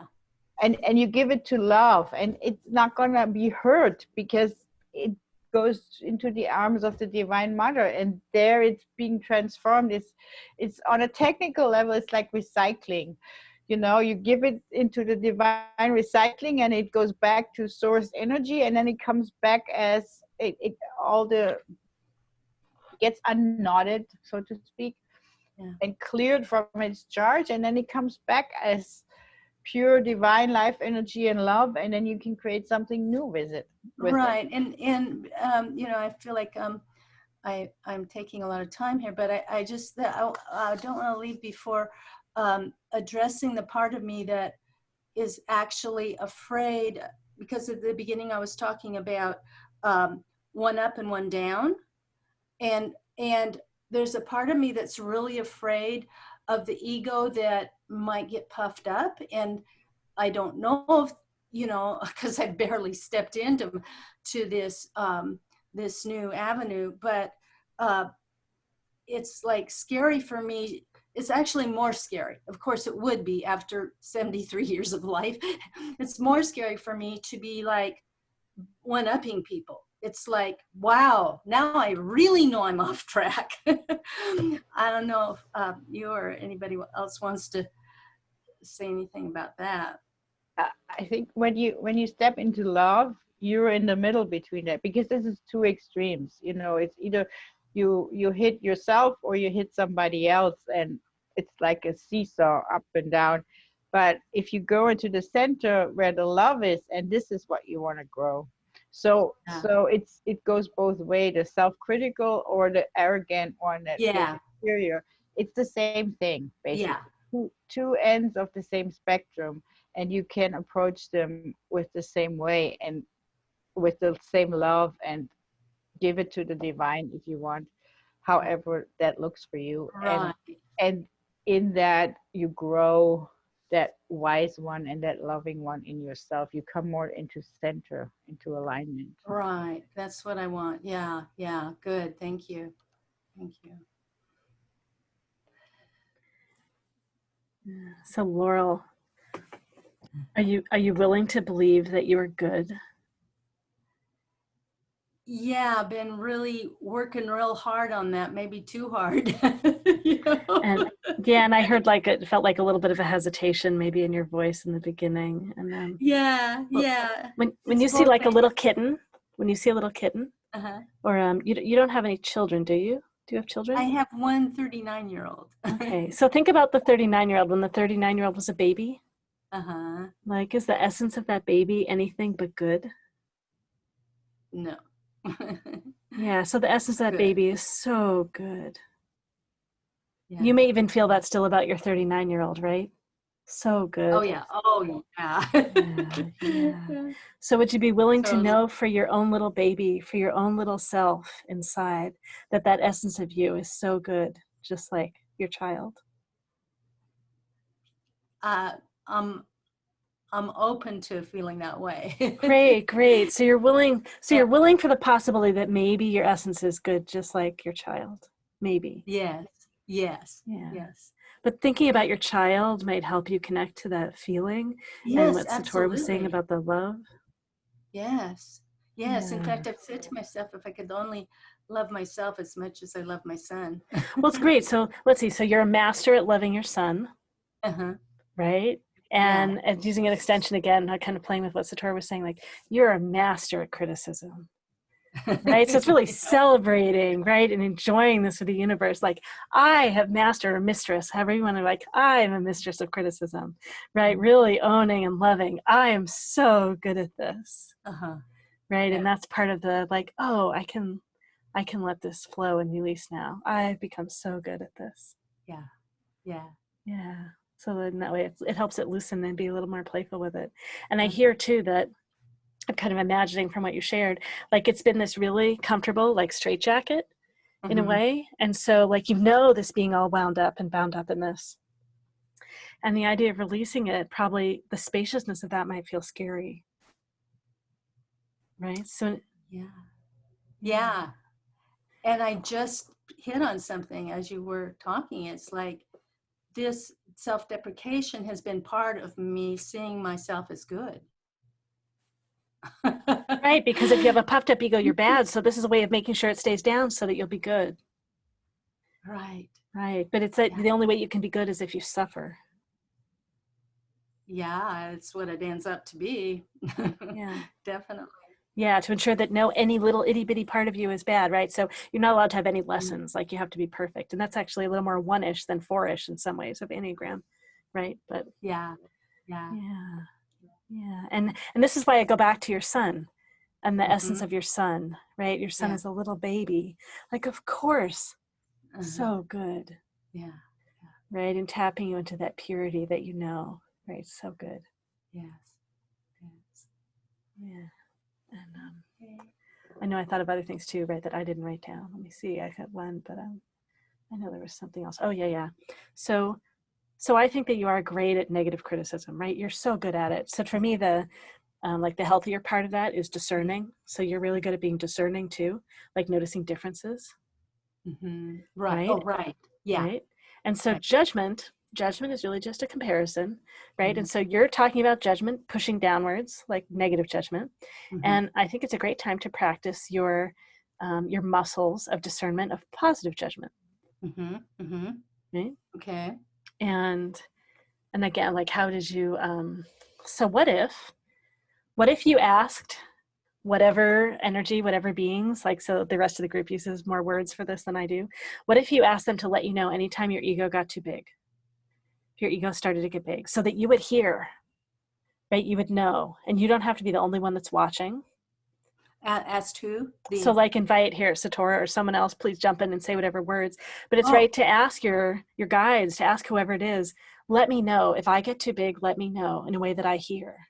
That's good. You, Laurel, don't have to be the one that's watching. Yeah And ready to pounce.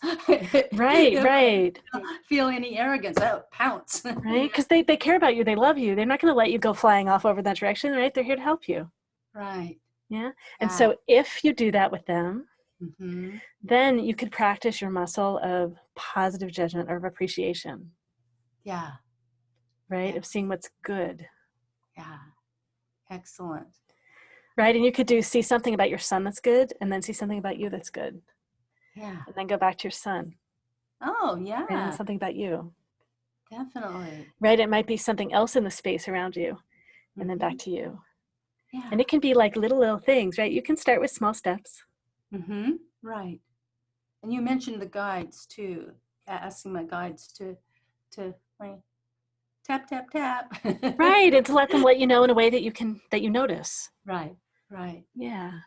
If I may, when you're talking to your guides and asking for a sign, you can set up, it's like, okay, when my ego gets too big, then show me blah, so that it's agreed between you and the guide that this is the signal they're going to give you.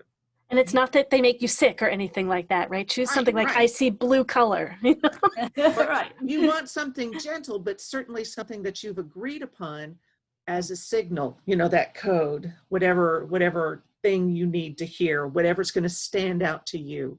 I like that. Not cause you trouble because, tripping over and falling on the ground is a bit extreme. But, maybe if you see a penguin or something that you'll go, oh, okay, I get it. Talk to your guides, right? So that you're both on the same page. Yeah, excellent. Okay. Thank you. And self-awareness, the more you become self-aware of what your true will is, what you really want to do and be in life, the less you're apt to want to be selfish or to think that, you know, you're going to be too egotistical. I had this issue happen with one of my students where he was so afraid of owning his power, which he needed to do because he eventually became my high priest in the coven. I needed him to do that because he's my partner as I run the coven. And he was afraid that he would become, you know, so egotistical and so, you know, full of himself. And I just told him, I said, you're embarking on a new path to help others and to be a teacher and a leader. And when you do that and you throw yourself into it completely, there's no room left for any kind of shenanigans. You know, where you think you know, if you're still thinking about yourself all the time, it's like you're not on the right path. And you know, Do something else.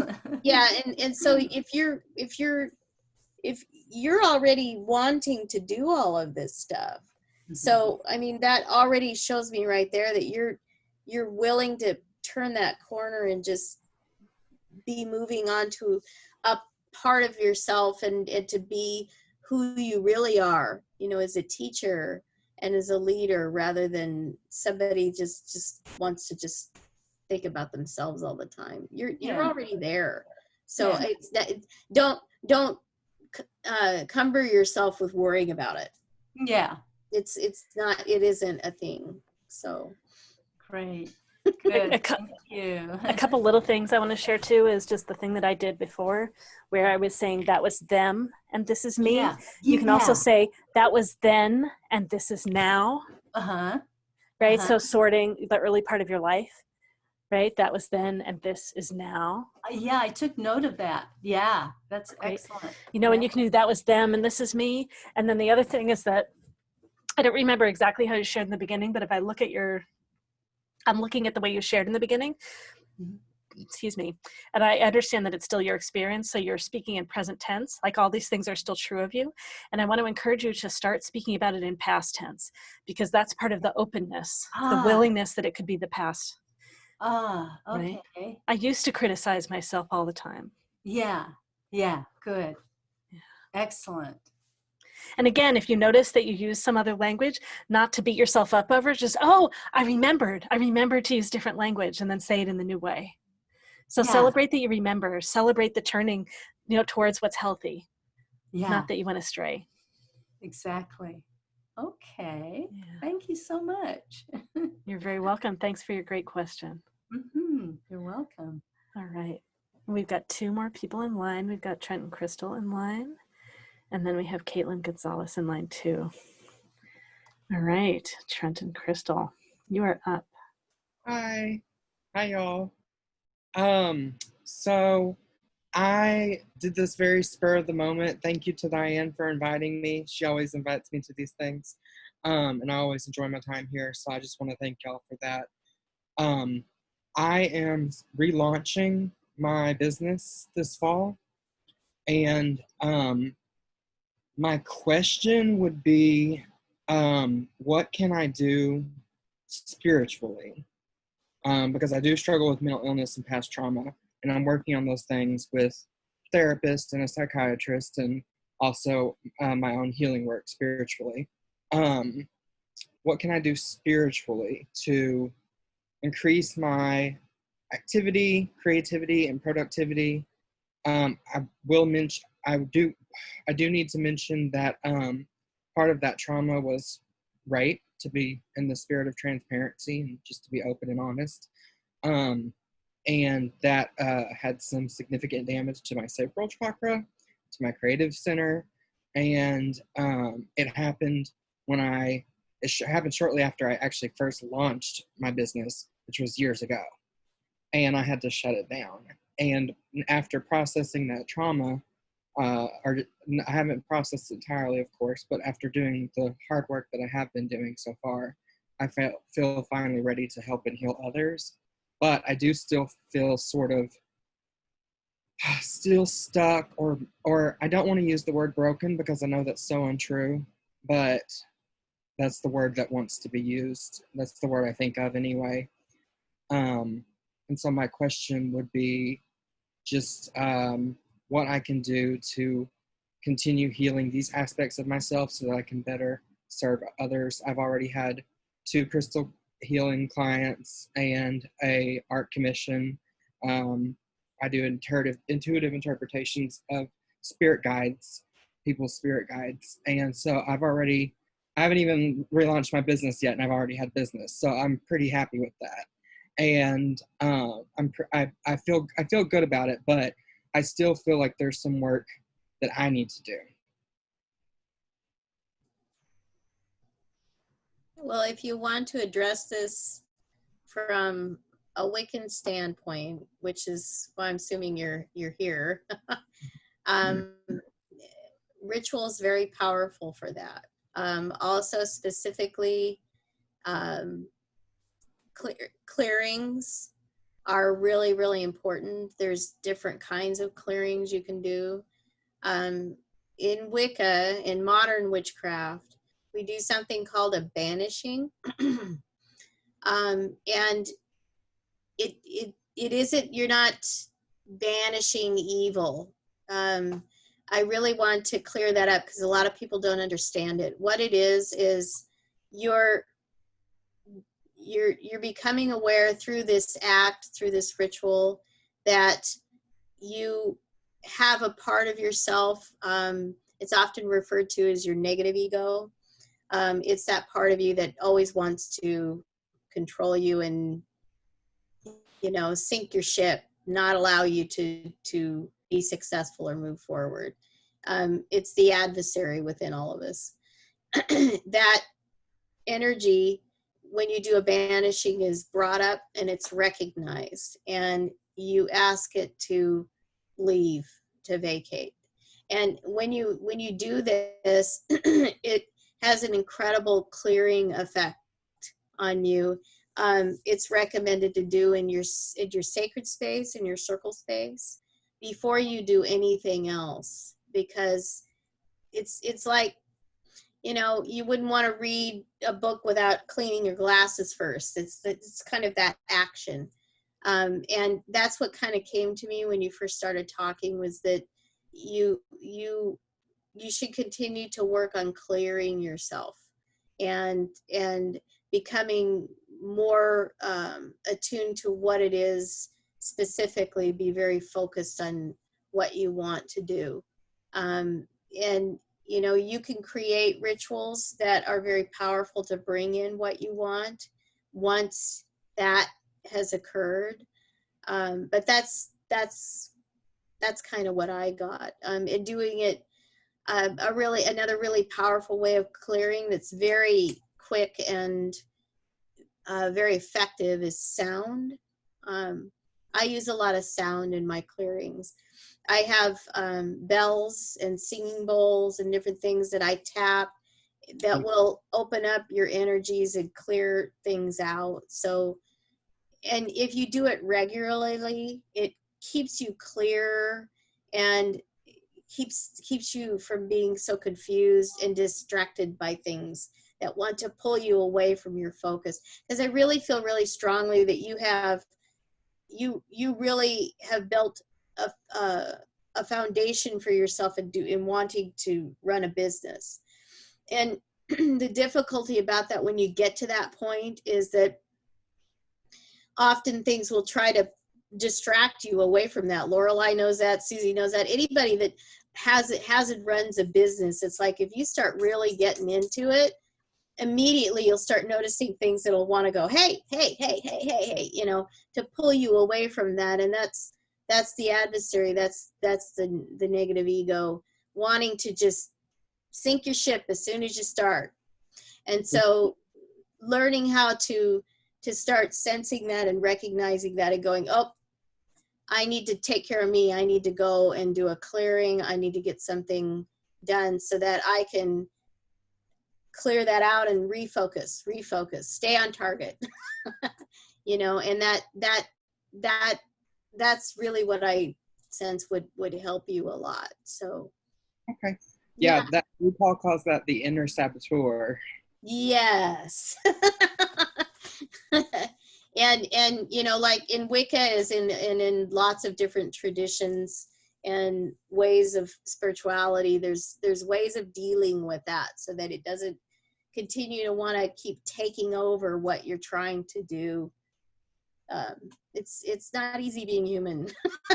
There's a lot of things that want to keep you from your purpose. So it's just understanding that and recognizing it head on and going, let's do something about that, you know, on a regular basis. So yeah.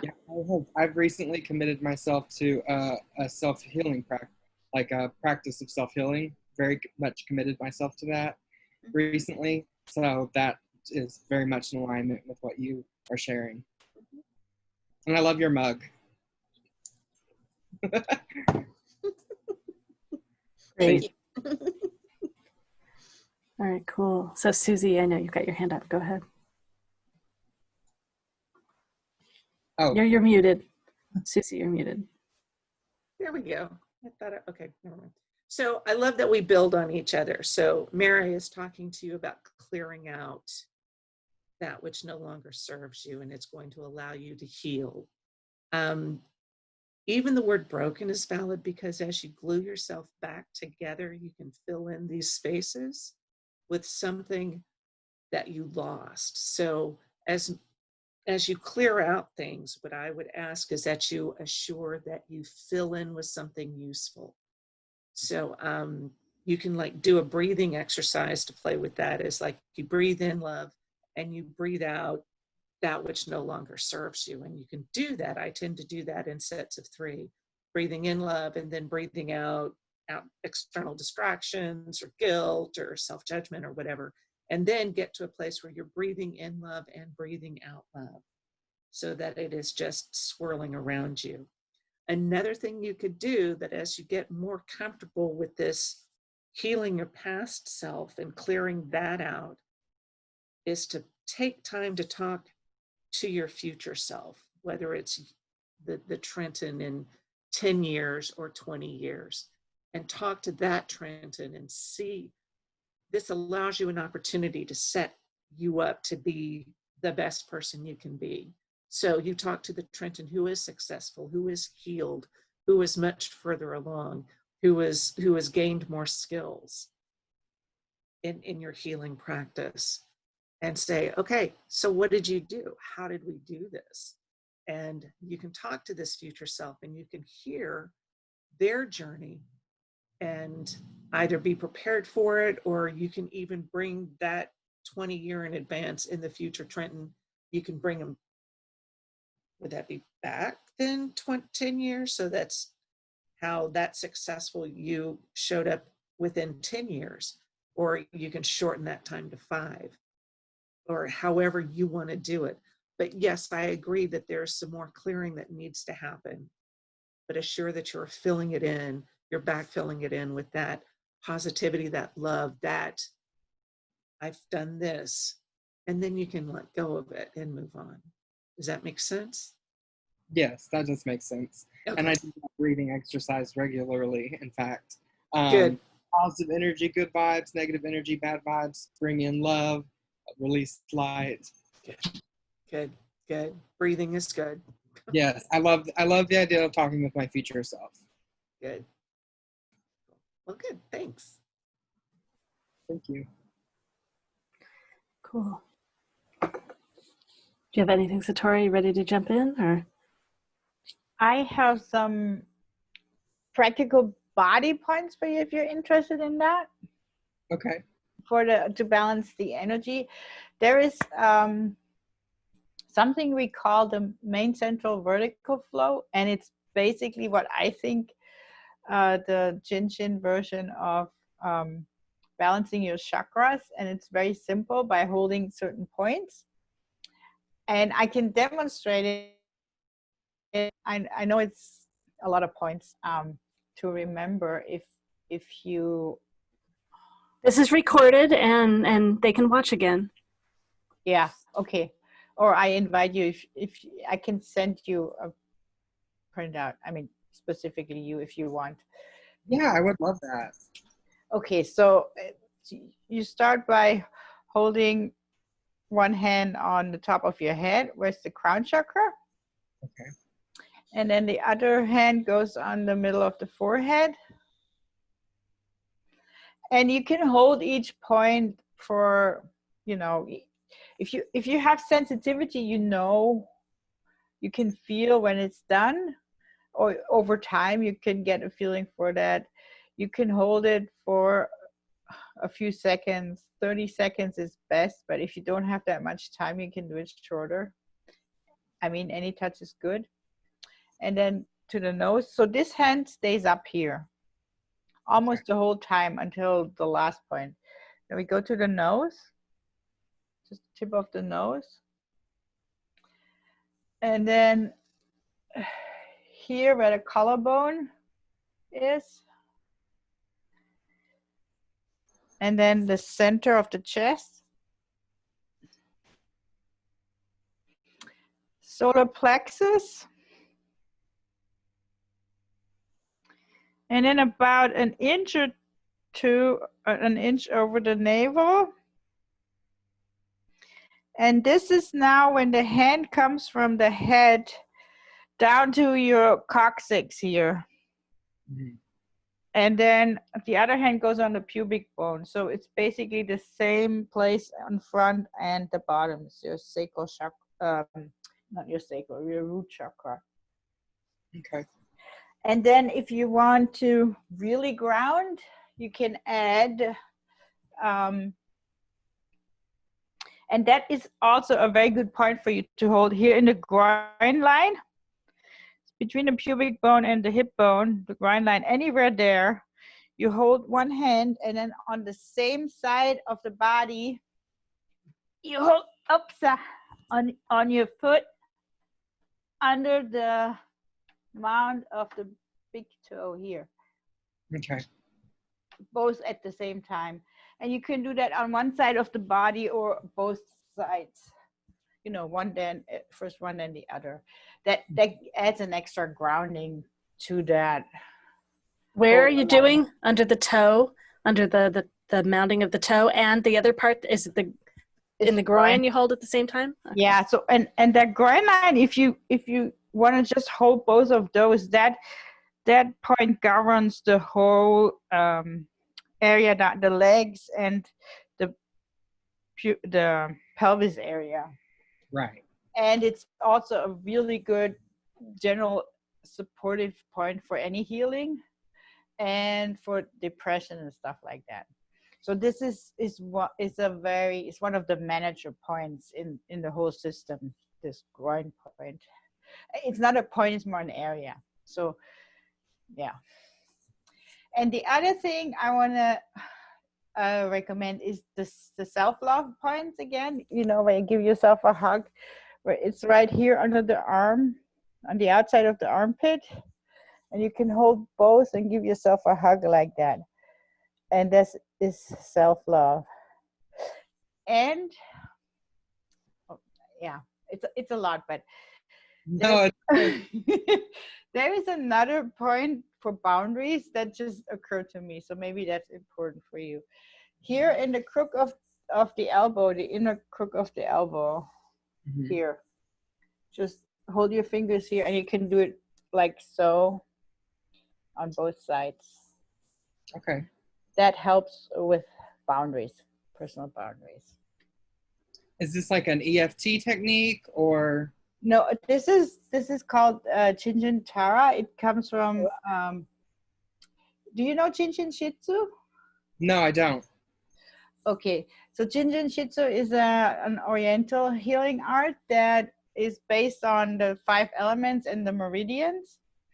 It's an acupressure system to balance the meridians in the body, the different energy systems. I understand. It's the basic principle like acupuncture, except it's acupressure, and I think it's much simpler. It has this self-care component that you can hold all these points yourself. And what I'm practicing and learning is called Jinjin Terra, which has been created by Dr. Stephanie Mines. And she's been a Jinjin practitioner for 30 or so years. And she's also a neuroscientist and has extensively researched shock and trauma. So she has added a lot of applications to resolve trauma in the system.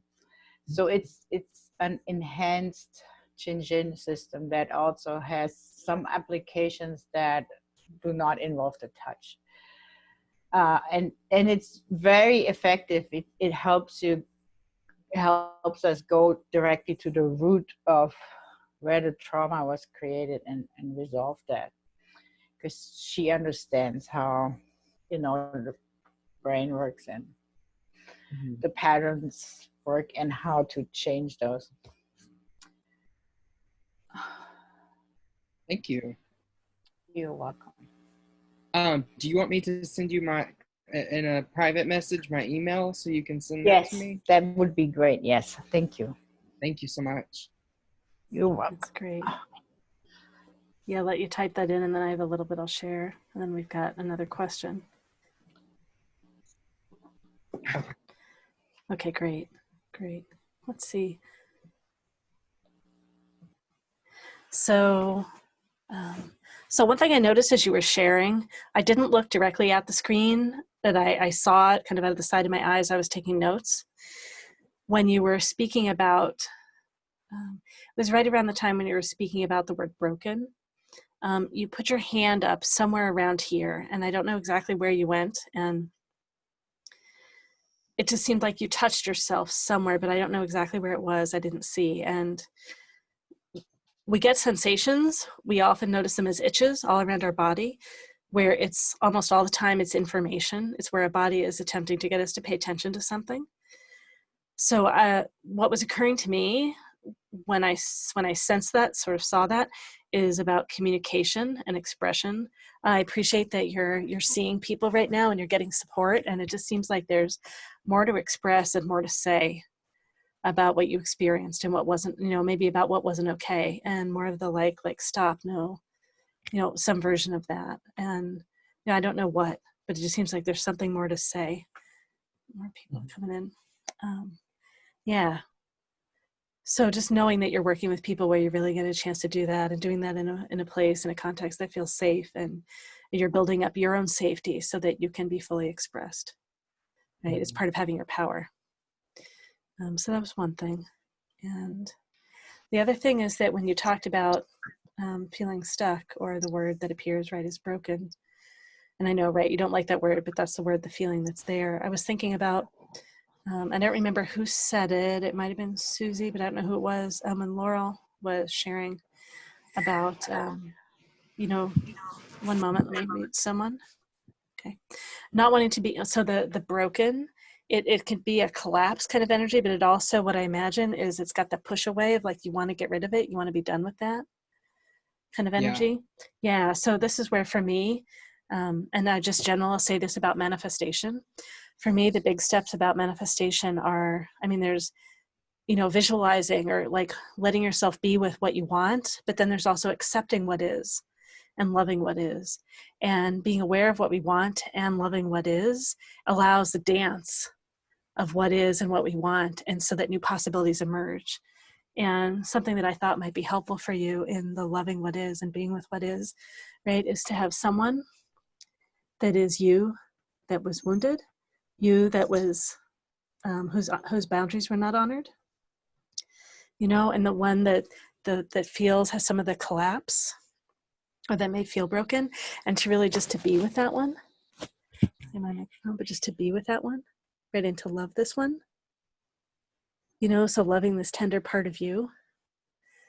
But of course, there's nothing wrong with this part of you, right? And this part of you just being with everything the best way that you know how. Right? I think this will help you get into that space of loving this, and it's getting into this loose place, this loose and spacious place with that, and acceptance that this has been your journey. For me, that's what loosens things and allows, right, the floating and the loosening to happen, so that you can connect with the other parts of you too. Okay. How does that? No, I definitely think that this focus of this commitment to self-healing and self-love is important continued work for me. Yeah, but it's also the knowing that you're healed now, kind of Yeah, being in touch with that wholeness where I am is now. Yeah. Yeah. I'm exactly where I need to be. I need to be exactly where I am. Right. And just continuing to ensure, right, it's not just here, but you really feel that in you. And yeah.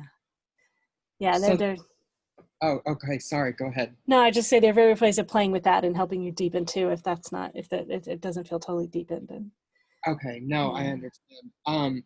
So then just my not other question, but my question about the activity, creativity, and productivity. Mm-hmm. I was interested in hearing from y'all what I can do, what y'all feel I can do spiritual, or is that what y'all already shared? Well, let's see. So I said, so we'll try pushing and fighting it to get it away, right? That'll totally take away a bunch of your energy. That's right. You said, how did you say it right? Exactly. Yeah, to increase your creativity, productivity.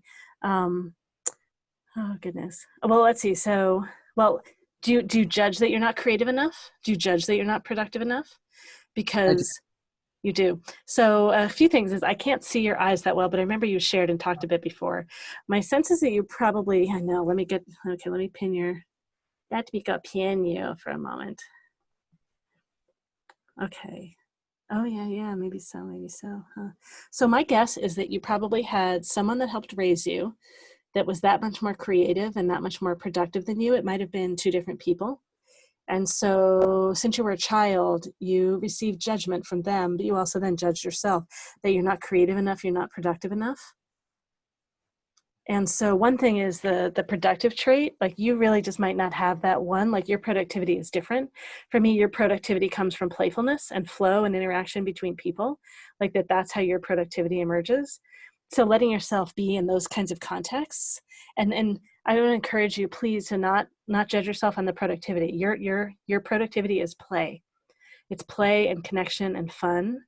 And so if you're not doing those things, then like the results don't flow through you because you're attempting to do it in a way that's not natural.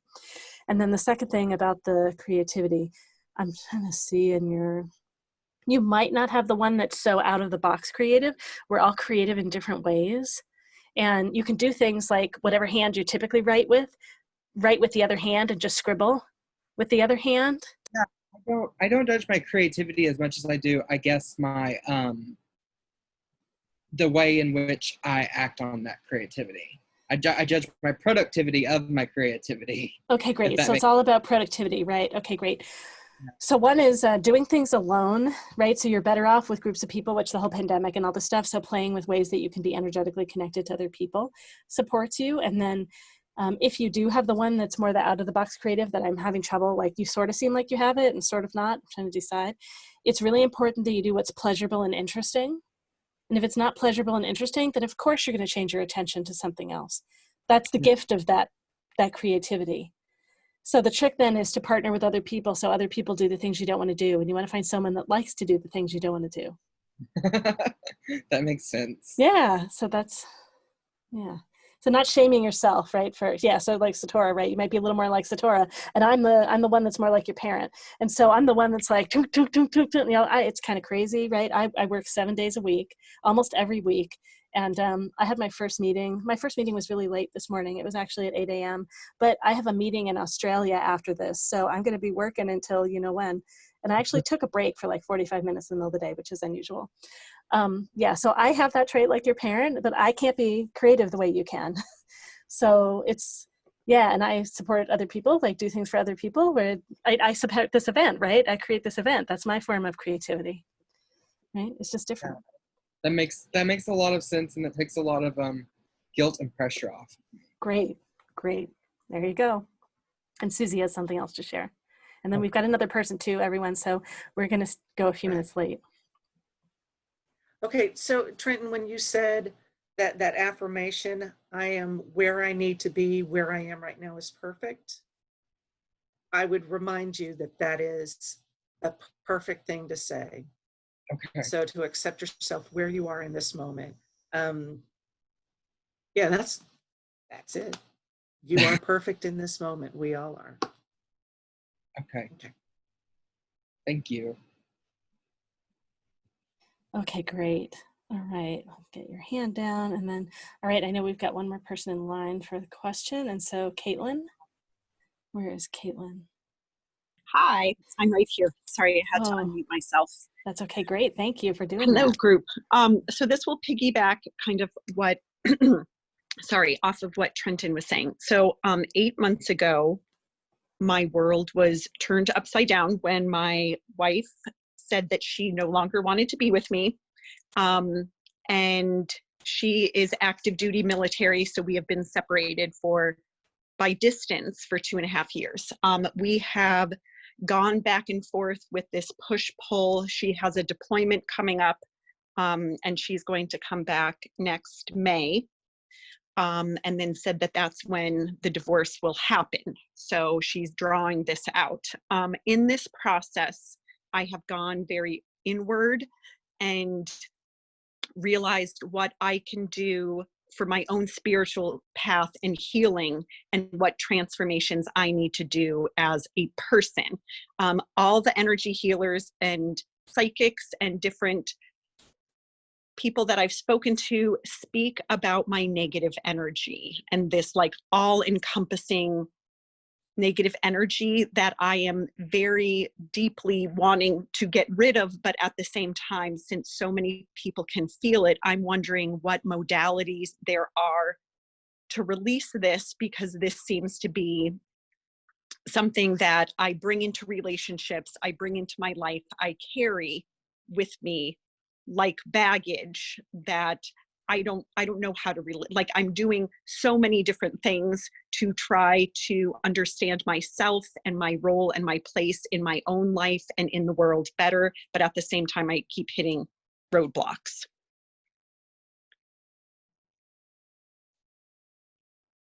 Okay, great. Whoever wants to jump in, go ahead. I'm taking notes still. I want to jump in. Just my first reaction when you said about you supposedly have so much negative energy, I just want to tell you there is nothing wrong with you, and let's start there.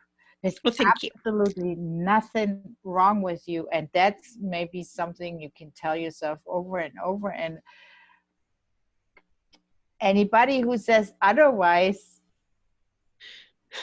is yeah, I wouldn't listen to them. We all have our trauma and our baggage, and that's being human. Mm-hmm. So there's you're not special in that you're especially negative or anything. You're just human. I just, whatever I give off, I have a big personality. I know that I'm a lot, and I also suffer from anxiety and depression, and my anxiety builds in me, and I realize that sometimes it acts like as a magnetic field, like it spills off of me, and maybe that's what I'm giving up, but I don't know how to, I don't know how to keep doing work if I'm still almost like clouded by this energy that I seem to like people are picking up, if that makes sense. And I don't know, maybe you guys aren't picking it up, maybe you are, but how do I clear it? How do I get clear? I can help you. I can jump in and help. Okay. I've had problems for many, many, many years with people being afraid of me. And okay. I didn't understand it because I'm very small. I'm not even 5 feet tall. And I couldn't understand why people would have such strong reactions toward me. You know, Susie will tell you, people either love me or they hate me. Mm-hmm. And I, thank you, Lorelei. And what I discovered in exploring this, and it sounds where you want to go, what you want to find out, what was going on and what I was picking up, and I wrote it down and I like underlined it 3 times, is powerful because you're a warrior. And I I have that energy also, but it comes from a really, really old, ancient place. I've been doing what I've been doing. You know, you can call it magic, witchcraft, whatever you want to call it, but I am of the great Earth Mother, and the power behind that is just absolutely off the charts. Okay, now imagine that kind of power, like the power of a lightning bolt, okay, put inside my tiny little body. Okay, so I come into a room and people just go, whoa. And I never even knew that this was going on. And the effect that that can have on some people is really off-putting. And to other people, they just want to run to you and go, you're great, I want more. Whatever it is, I want more. Okay. And I know I'm hitting the nail on the head with you right now, because you have the ability to just get right to the meat of something. Okay. That's that power, and it's been with you for a really, really, really long time. And if you're a woman, it's coming from the mother, from the Earth Mother. Okay. And if there are people around you that aren't ready for that, it can be very off-putting. It could be scary. It can make people run away from you. And again, it's like Satori said, it's not you in the sense of that you're evil or bad. That's not what's going on at all. It's just that your energy isn't for them right now. And it took me a really, really long time to learn that. And once I really started to own that I was just a very powerful teacher and a powerful leader, and I had the ability to really engage and help people, I focused on that and said to myself, you know, whoever needs to be in my life is going to be there, and they're going to love me and want me, and anybody who isn't just won't. And that it's okay. And you know, that's not an easy thing to come to. It's not a light thing to deal with, but when I was listening to you, it's like you feel like a cauldron that's about ready to boil up, you know, to use witchy terms here, you know, like a volcano that's about ready to blow. And it's because you need to see who you are, see how powerful you are, and understand that there's nothing wrong with that, and that actually is something to be so proud of. And it's something that you can use to actually help others. I mean, if just to put it really plainly, it's like if I were walking down a dark alley, I'd want you right next to me. Because if anybody came to mess with me, they'd have to come through you. Because you would protect me. That's how powerful you are. And that's just something that you have to come to that understanding. And there are people like us in this world, in this spiritual world, you know, whether we're male or female, but specifically, you know, when we're female in this world right now, that are just, it's like own it, you know. And I've lost lots of people that I really loved because of this over the years. My own father still doesn't understand me because of this. But there was just a point that I had to reach where I had to stop beating myself up over it and saying that they were all right and I was wrong, and they, you know, they were just telling me there was something wrong with me.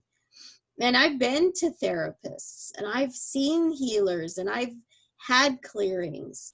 I had a depossession done on me.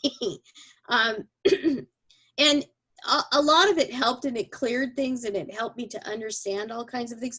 But really the bottom line that I keep coming back to all the time is that I'm just a powerhouse, and I need to just accept that and use that for what the world needs right now.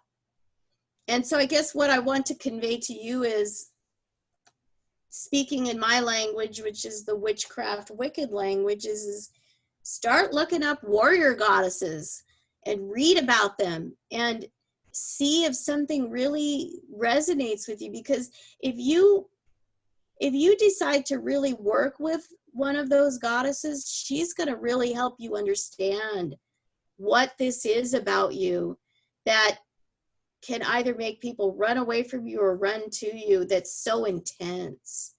And instead of, letting it eat you up inside, you instead will own it and just become a part of it.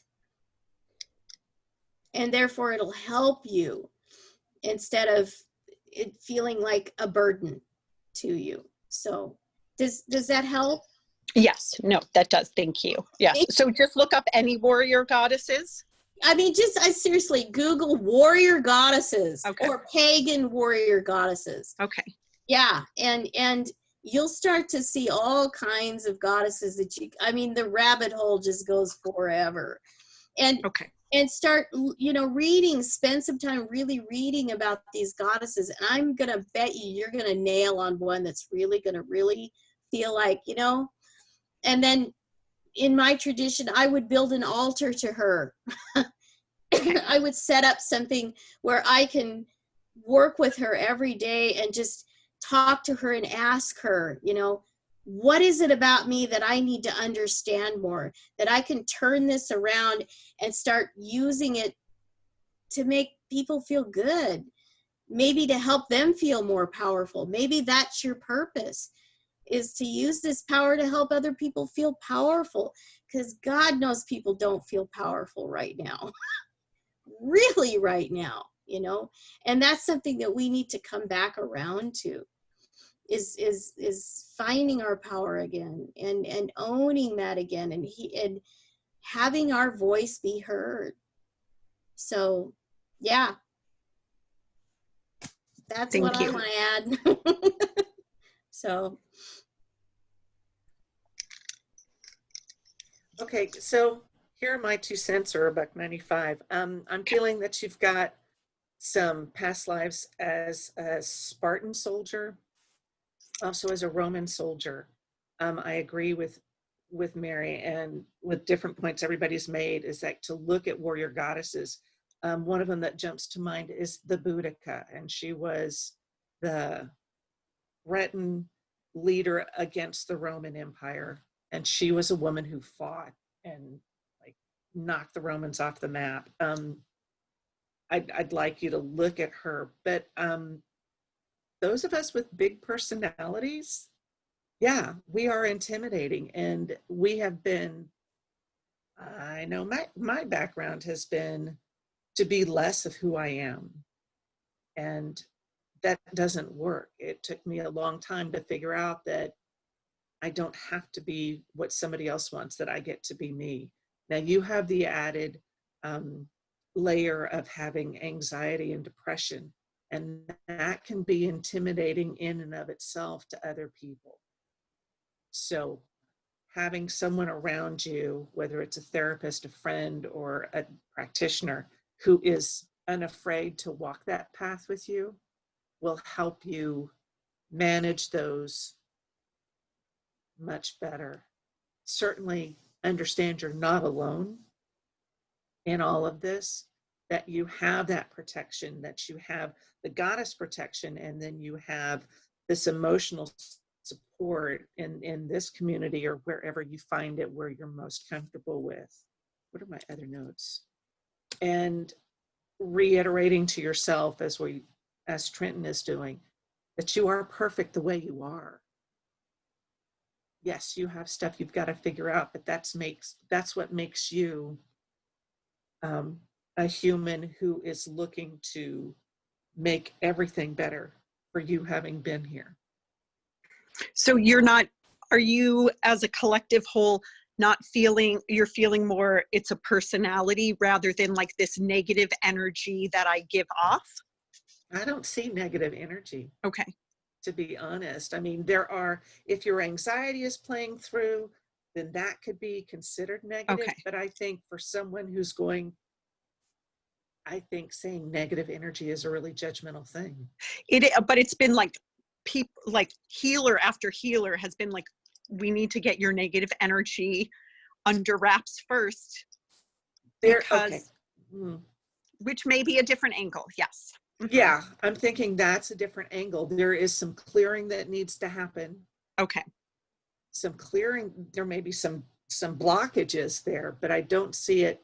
But see, you know, when you use the word negative energy, for me, I get, that's not Okay. a trigger for me, but that's one of those things I'm like, energy is energy. It doesn't have positive or negative. It goes where it's needed. Okay. You know, it may be dense energy. That's what makes the table. It may be a bigger energy. It may be stardust, but it's still just energy. Okay. And you have the ability, we all have the ability to manipulate it, to make it go places and work on things. So when your anxiety kicks in, that's that's some energy that is actually, for me, that those soldier past lives in ancient times where you were on alert and you were on high alert all the damn time. So you didn't get a break. And that's carried forward. Depression, I mean, I'm not diagnosing, I'm not prescribing, I'm not treating, all those FDA approval things. But your depression stems from, again, it's a past life where you were not able to live the life you felt you needed to. You were held down. You were held down by authority figures saying, it's kind of a Joan of Arc situation. I'm not saying you were Joan of Arc, but it was that same thing where you were not what they considered the norm. And then you said, but I know what I'm doing. And you had authority figures saying, no, no, no, you've got the wrong genitalia. You can't be right, blah, blah, blah. And then you got to see your whole village destroyed, and you knew how to help. And there is that feeling that you are responsible. So this lifetime, we can say, thank you for living that lifetime. You are now responsible for your outcome, and that you are on a path to improve not only yourself, but the world around you. And you can thank that lifetime for living it and for learning that lesson, and you can integrate the lesson and you can release that lifetime into the light.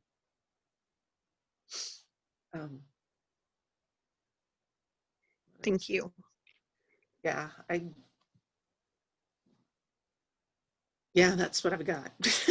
So thank you. And however I can help you energetically to send that lifetime on, I'm happy to. Okay. Whatever we need to do to help you move forward on this.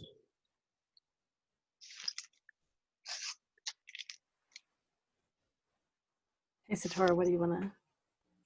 Either one of us. Yeah. I was going to suggest some points, but if you want to say your thing first, I think that maybe. Sure, we're connected. That would be great. Okay, cool.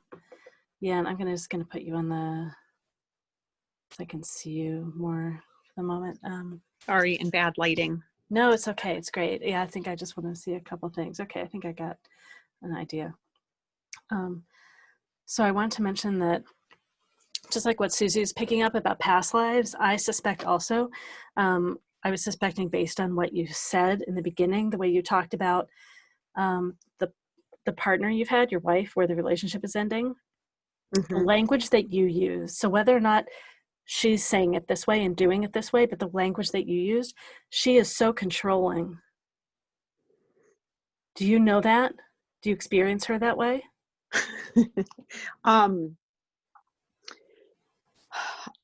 I have been looking into narcissist personality disorder. It's great. And you're Just in scratching in all the anger zone in your body as you're talking. So, oh my gosh, because I have felt the heaviness of like, everything is my fault. It's all me. And like, that's the narrative that I have, to the point. Yeah. And the point I want to make up is I think that we usually choose partners based on our early life experience and what we experienced as love as children. And so I'm assuming that you had someone or more than one person that was like this when you were little in this life also. She wasn't this way before. And that's what, that's, I think, the biggest struggle for me, and why I keep trying to hold on, is she turned this way. Well, if I could, I want to just go back again. Like, yes, I don't, sorry. Actually, it's okay. It's just part of it is I want to spend my time talking about you. Okay. Not about her, because I think that's okay. part of what's kept you trapped in some things. So in your early life on this plane, I think that you had someone that was critical and was harsh. Yeah. Mm-hmm. And so as a child, if you have someone that's critical and harsh and whatever other flavors of it that showed up, and if you're wondering about narcissism, then I wonder about narcissism, right, in your childhood too. Mm-hmm. So as a child, right, it could be coming at you from all these directions. And so of course that would make someone anxious. And then you being anxious and ducking and like staying out of the way keeps you from having more of that wrath at you. So any of this that's been here for you as an adult, right, this is a super healthy thing to do as a child, right? These are super healthy survival strategies to learn. So of course, whatever part of them has been here. Right? And then just what humans we often do, we end up choosing something similar comes to us. Yeah. So my language, I'm sorry, to go back to it, you were saying that the language that I was speaking of seemed to be that of, I'm in a controlling situation. Well, you said, and I wrote some of your notes so I can probably see. Okay. So she said she wanted to end the relationship, that she no longer wanted to be with you. And that I think you said she was coming back next May, and that is when the divorce will happen. Like she said, that is when the divorce will happen. Like this is what's happening kind of thing, this pinning down kind of energy. So there's several ways you said that, and I heard that in what you shared. And then what Susie is picking up about past lives, sure, I could totally see that you've got past lives that are continuing the whole thing down. And part of what I wanted to look at your eyes about is you could have priestess as your second talent. And when priestess is there are 7 talents, each person has 3. When it is the second, the person usually struggles with being perfectionistic with themselves. They over-own their responsibility. They give themselves a really hard time that they need to do more and better. So I think that your soul has that pattern, right, that I can see in your eyes. And you learned this as a child. And of course you needed to protect yourself to make it here, right? And you're unwinding this pattern with this person. And so what you did there for a moment, if you started to want to talk about her and the pattern, I'm going to encourage you to keep turning your energy to something, anything else in the space that you enjoy and that you love, and bring your attention back to you. And I shared this earlier with someone, it might have been Shaylin back in, no, it was with Laurel, about appreciating yourself. Yeah, and it can be super, super simple. So you, just for example, your hair is so strong that you can hold up, right, the holder of your hair kind of thing. You know, like you just want to play with, right? So play with the smallest, littlest things, right? I know how to sit here and be on this call, right? Just I'm able to be here for so many hours with something that I value, right? Choose anything that's small to appreciate about yourself, to build the knowing of appreciating yourself. Okay. Thank you. Yeah. And is any other, well, I have tons of different body movements and things like that for shifting out of fear and anxiety. And yeah, so I just have videos, and yeah, it just seems like you're getting full. And I know Satora wants to share things too. So I got tons more too. Yeah, you're welcome. Go ahead, Satora. Yeah, first I want to say, you asking this question here, that's a big thing to acknowledge for yourself. That's not even a small, to me, that's big. And yeah, I love everything everybody said, and it I just want to come back. There's nothing wrong with you, and you've heard different aspects of nothing wrong with you from Mary and Susie and Lorelei, and it's all about loving yourself. And because it's so late, I'm just gonna, if you're interested, I would like to show you some points on your body where you can somatically help yourself. So I'm going to start with what I already shared, the self-love points. Did you see that earlier? Okay, so you got that down. And the one with the boundaries, that's very important about when dealing with very strong personalities. So you can support yourself with setting boundaries. And there is an additional point in the middle of the upper arm. Here you hold it like a, like a fork, like so. Okay. And that's even stronger boundaries. Okay. It's the same, but stronger. And then I wonder, do you do any exercise or martial arts or something like that? I do Pilates and aerobic activities and walk and biking.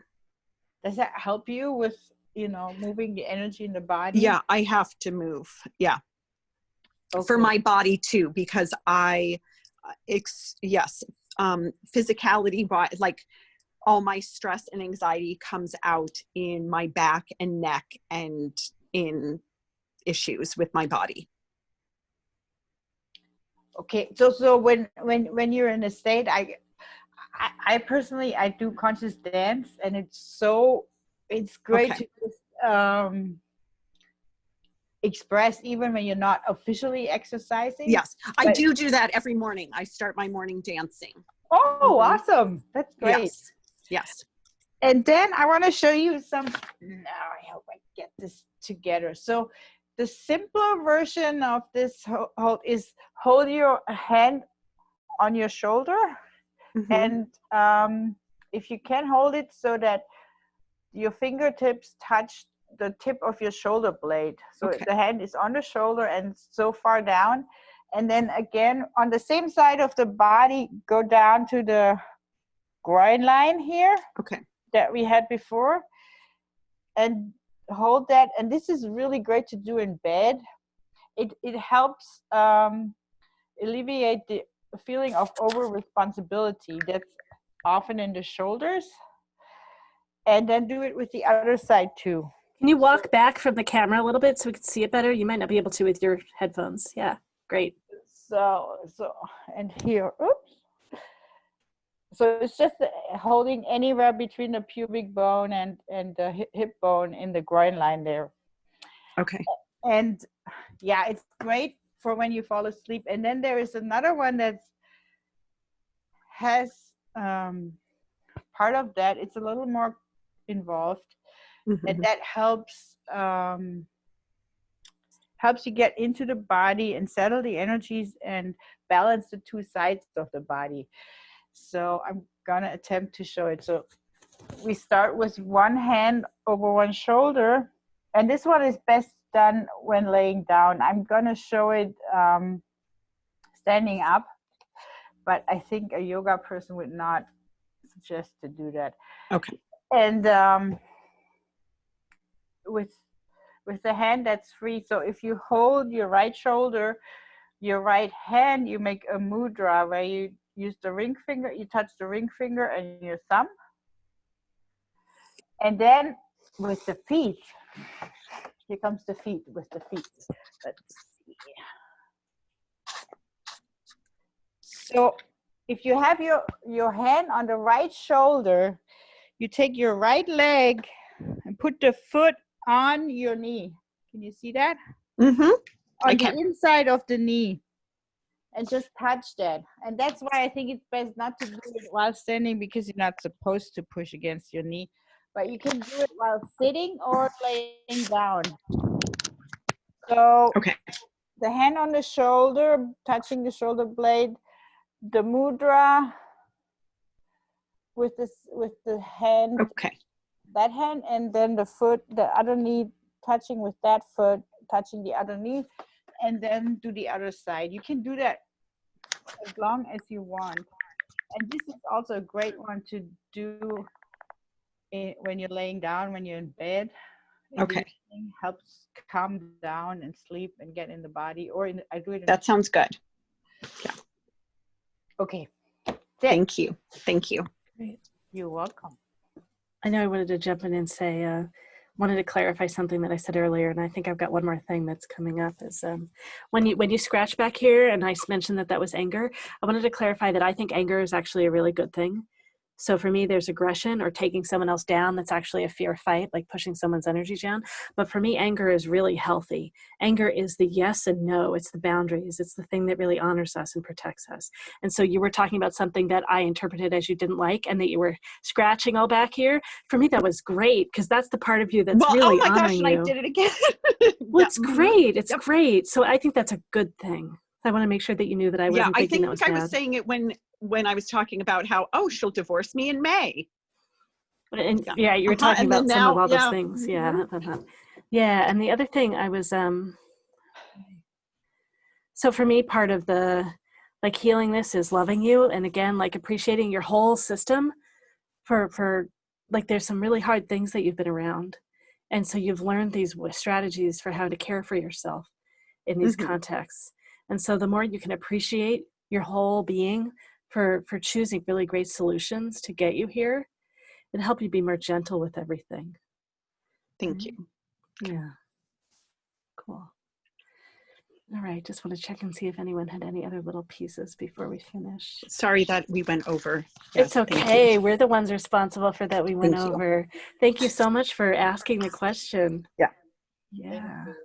And Great. just one other thing, when you start to wake up, when you start to become aware of yourself, that can often push people out of your life that aren't going to be on that path with you anymore. And sometimes it can happen without your awareness because there's other levels of you working at the same time that of your consciousness that you're aware of now. And that's an important thing to understand. If something seems to happen to you that seems sudden and out of the blue and you don't get it and you're like, why did this suddenly happen? A lot of times that's what's going on, is there are other parts of you that are waking up and choosing another path in your life. And it will start to change your environment. It will start to change things around you. And there are people that are going to go.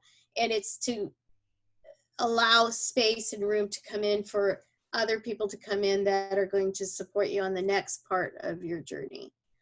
And you know, when you're in the, I know this because this happened to me a lot. When you're in a relationship that's ending, or you know, and you're in that trauma right now, it's hard to hear what I'm saying because you know, you just want that person.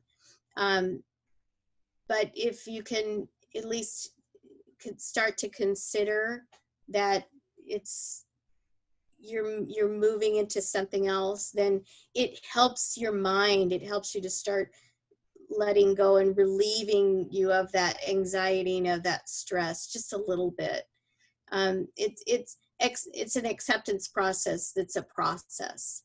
But you know, hearing this from all of us and knowing, again, like Susie said, you're not alone, and that, you know, being powerful, you may also be being called to start changing your life to be someone more of service in your power. And so that's shifting things around. And you know, 5 years ago, 6 years ago, when somebody talked to me about shifting, it used to scare me a lot. You know, it's like, I don't want shifting, I don't want change. And now I understand that that's the only way that I can grow, and that growth is good. So it's just starting to become comfortable with those words that helps you also. Thank you. Great. So I know I put in the chat, I put the, where did it go? I thought I put, one moment. I put the contact info for the practitioners. Looks like I accidentally put some of it twice.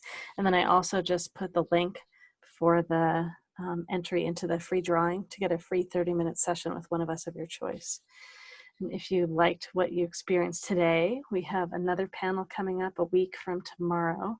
So it's on Saturday the 25th, and that theme is similar in some ways. It's letting go, releasing what's no longer of service. So we've got 6 of us that are going to be on that panel. Yeah, so I'll put the link for that in the chat right now too. Yeah. So thank you everyone so much for being here with us tonight. Thank you so much, the 4 of you that asked questions. Thank you, panel members. It's always so great to be together. And everyone for being interested and supporting us with your presence and holding space for all that we're discussing. And lovely being together in community and growing all at the same time and expanding and really owning our gifts and our inner witch, right? And being who we are in the world, embracing our power and owning our power. Yeah, well, thank you so much for doing all this together. So we're at, and Laurel just texted. Laurel, I sent you a message. I don't know if you got it. There was, let me just mention,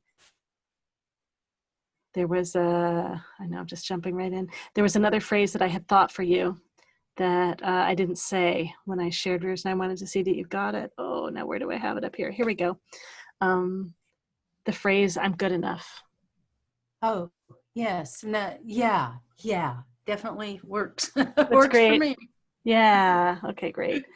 Yeah, so thank you. We're getting all kinds of different thank yous in the chat too, practitioner. I want you to be able to see that. Thank you so much, everyone. Deeply appreciate you being here. If there's a theme that you'd love us to cover, please let us know. Give that to us in the feedback form too. Yeah, so we love being together and sharing who we are. And if you want to do sessions with us, right, we have those lower prices available if you want to schedule with us now or very soon, and let us know you were here at the panel. We would deeply appreciate it. Keeps us thriving and continuing to give and share and develop ourselves to share more. Thanks so much. Thank you. Thank you. And those of you watching the video and want to learn more, we're at mewefairs.com. That's MEWEFAIRS.com. And practitioners, actually, you want to go through and just share again your name and your modalities and how people can find you on the web, and then the people watching later can get that too. Whoever wants to go first, go ahead.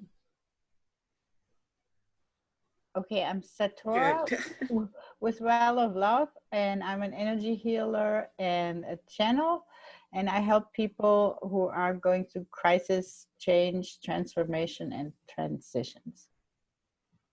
And how can people find you on the web? How can we, at freesatora@gmail.com. That's FREESATORA@gmail.com. Thank you. Great, thank you, Satora. Mary or Susie? Go ahead, Susie. Okay. I'm Susie Parker Goins with Blue Lightning Healing. I'm a channel connecting you with your spirit guides. I'm a past life explorer and healer, energy worker. I have a website at bluelightninghealing.com. I have podcasts at anchor.fm at Susie-Parker-Goins. And the best way to get a hold of me is through email at susypgoins@gmail.com.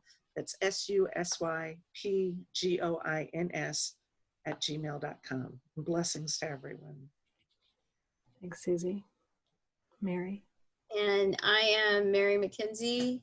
I am a Wiccan High Priestess. And I am also an energy healer, and I do clearings for you and for your home. I can teach you how to use ritual and to create altars to help yourself in your life. I'm also a professional tarot card reader, and I can talk to you about the deities that want to work with you through that modality. My website is miniaturewitch.wixsite. That's WIXSITE.com/Mary McKenzie. I am on Instagram at miniaturewitch. Witch is spelled WYTCHE. And my email address is bluemegan, BLUMAEGHAN @hotmail.com. I'm also, I'm more than welcome to text me at the phone number that's on the chat if you would like to set up something. So yeah, if get in touch with me. And I'm very happy to answer any questions about witchcraft that you may have. Thank you so much. And I'm Lorelei Shimayo. I'm an intuitive eye reader and a body psychology coach, matchmaker, life purpose and career guide, and I run these great events. I'm so thrilled to do this and be part of this, supporting this community.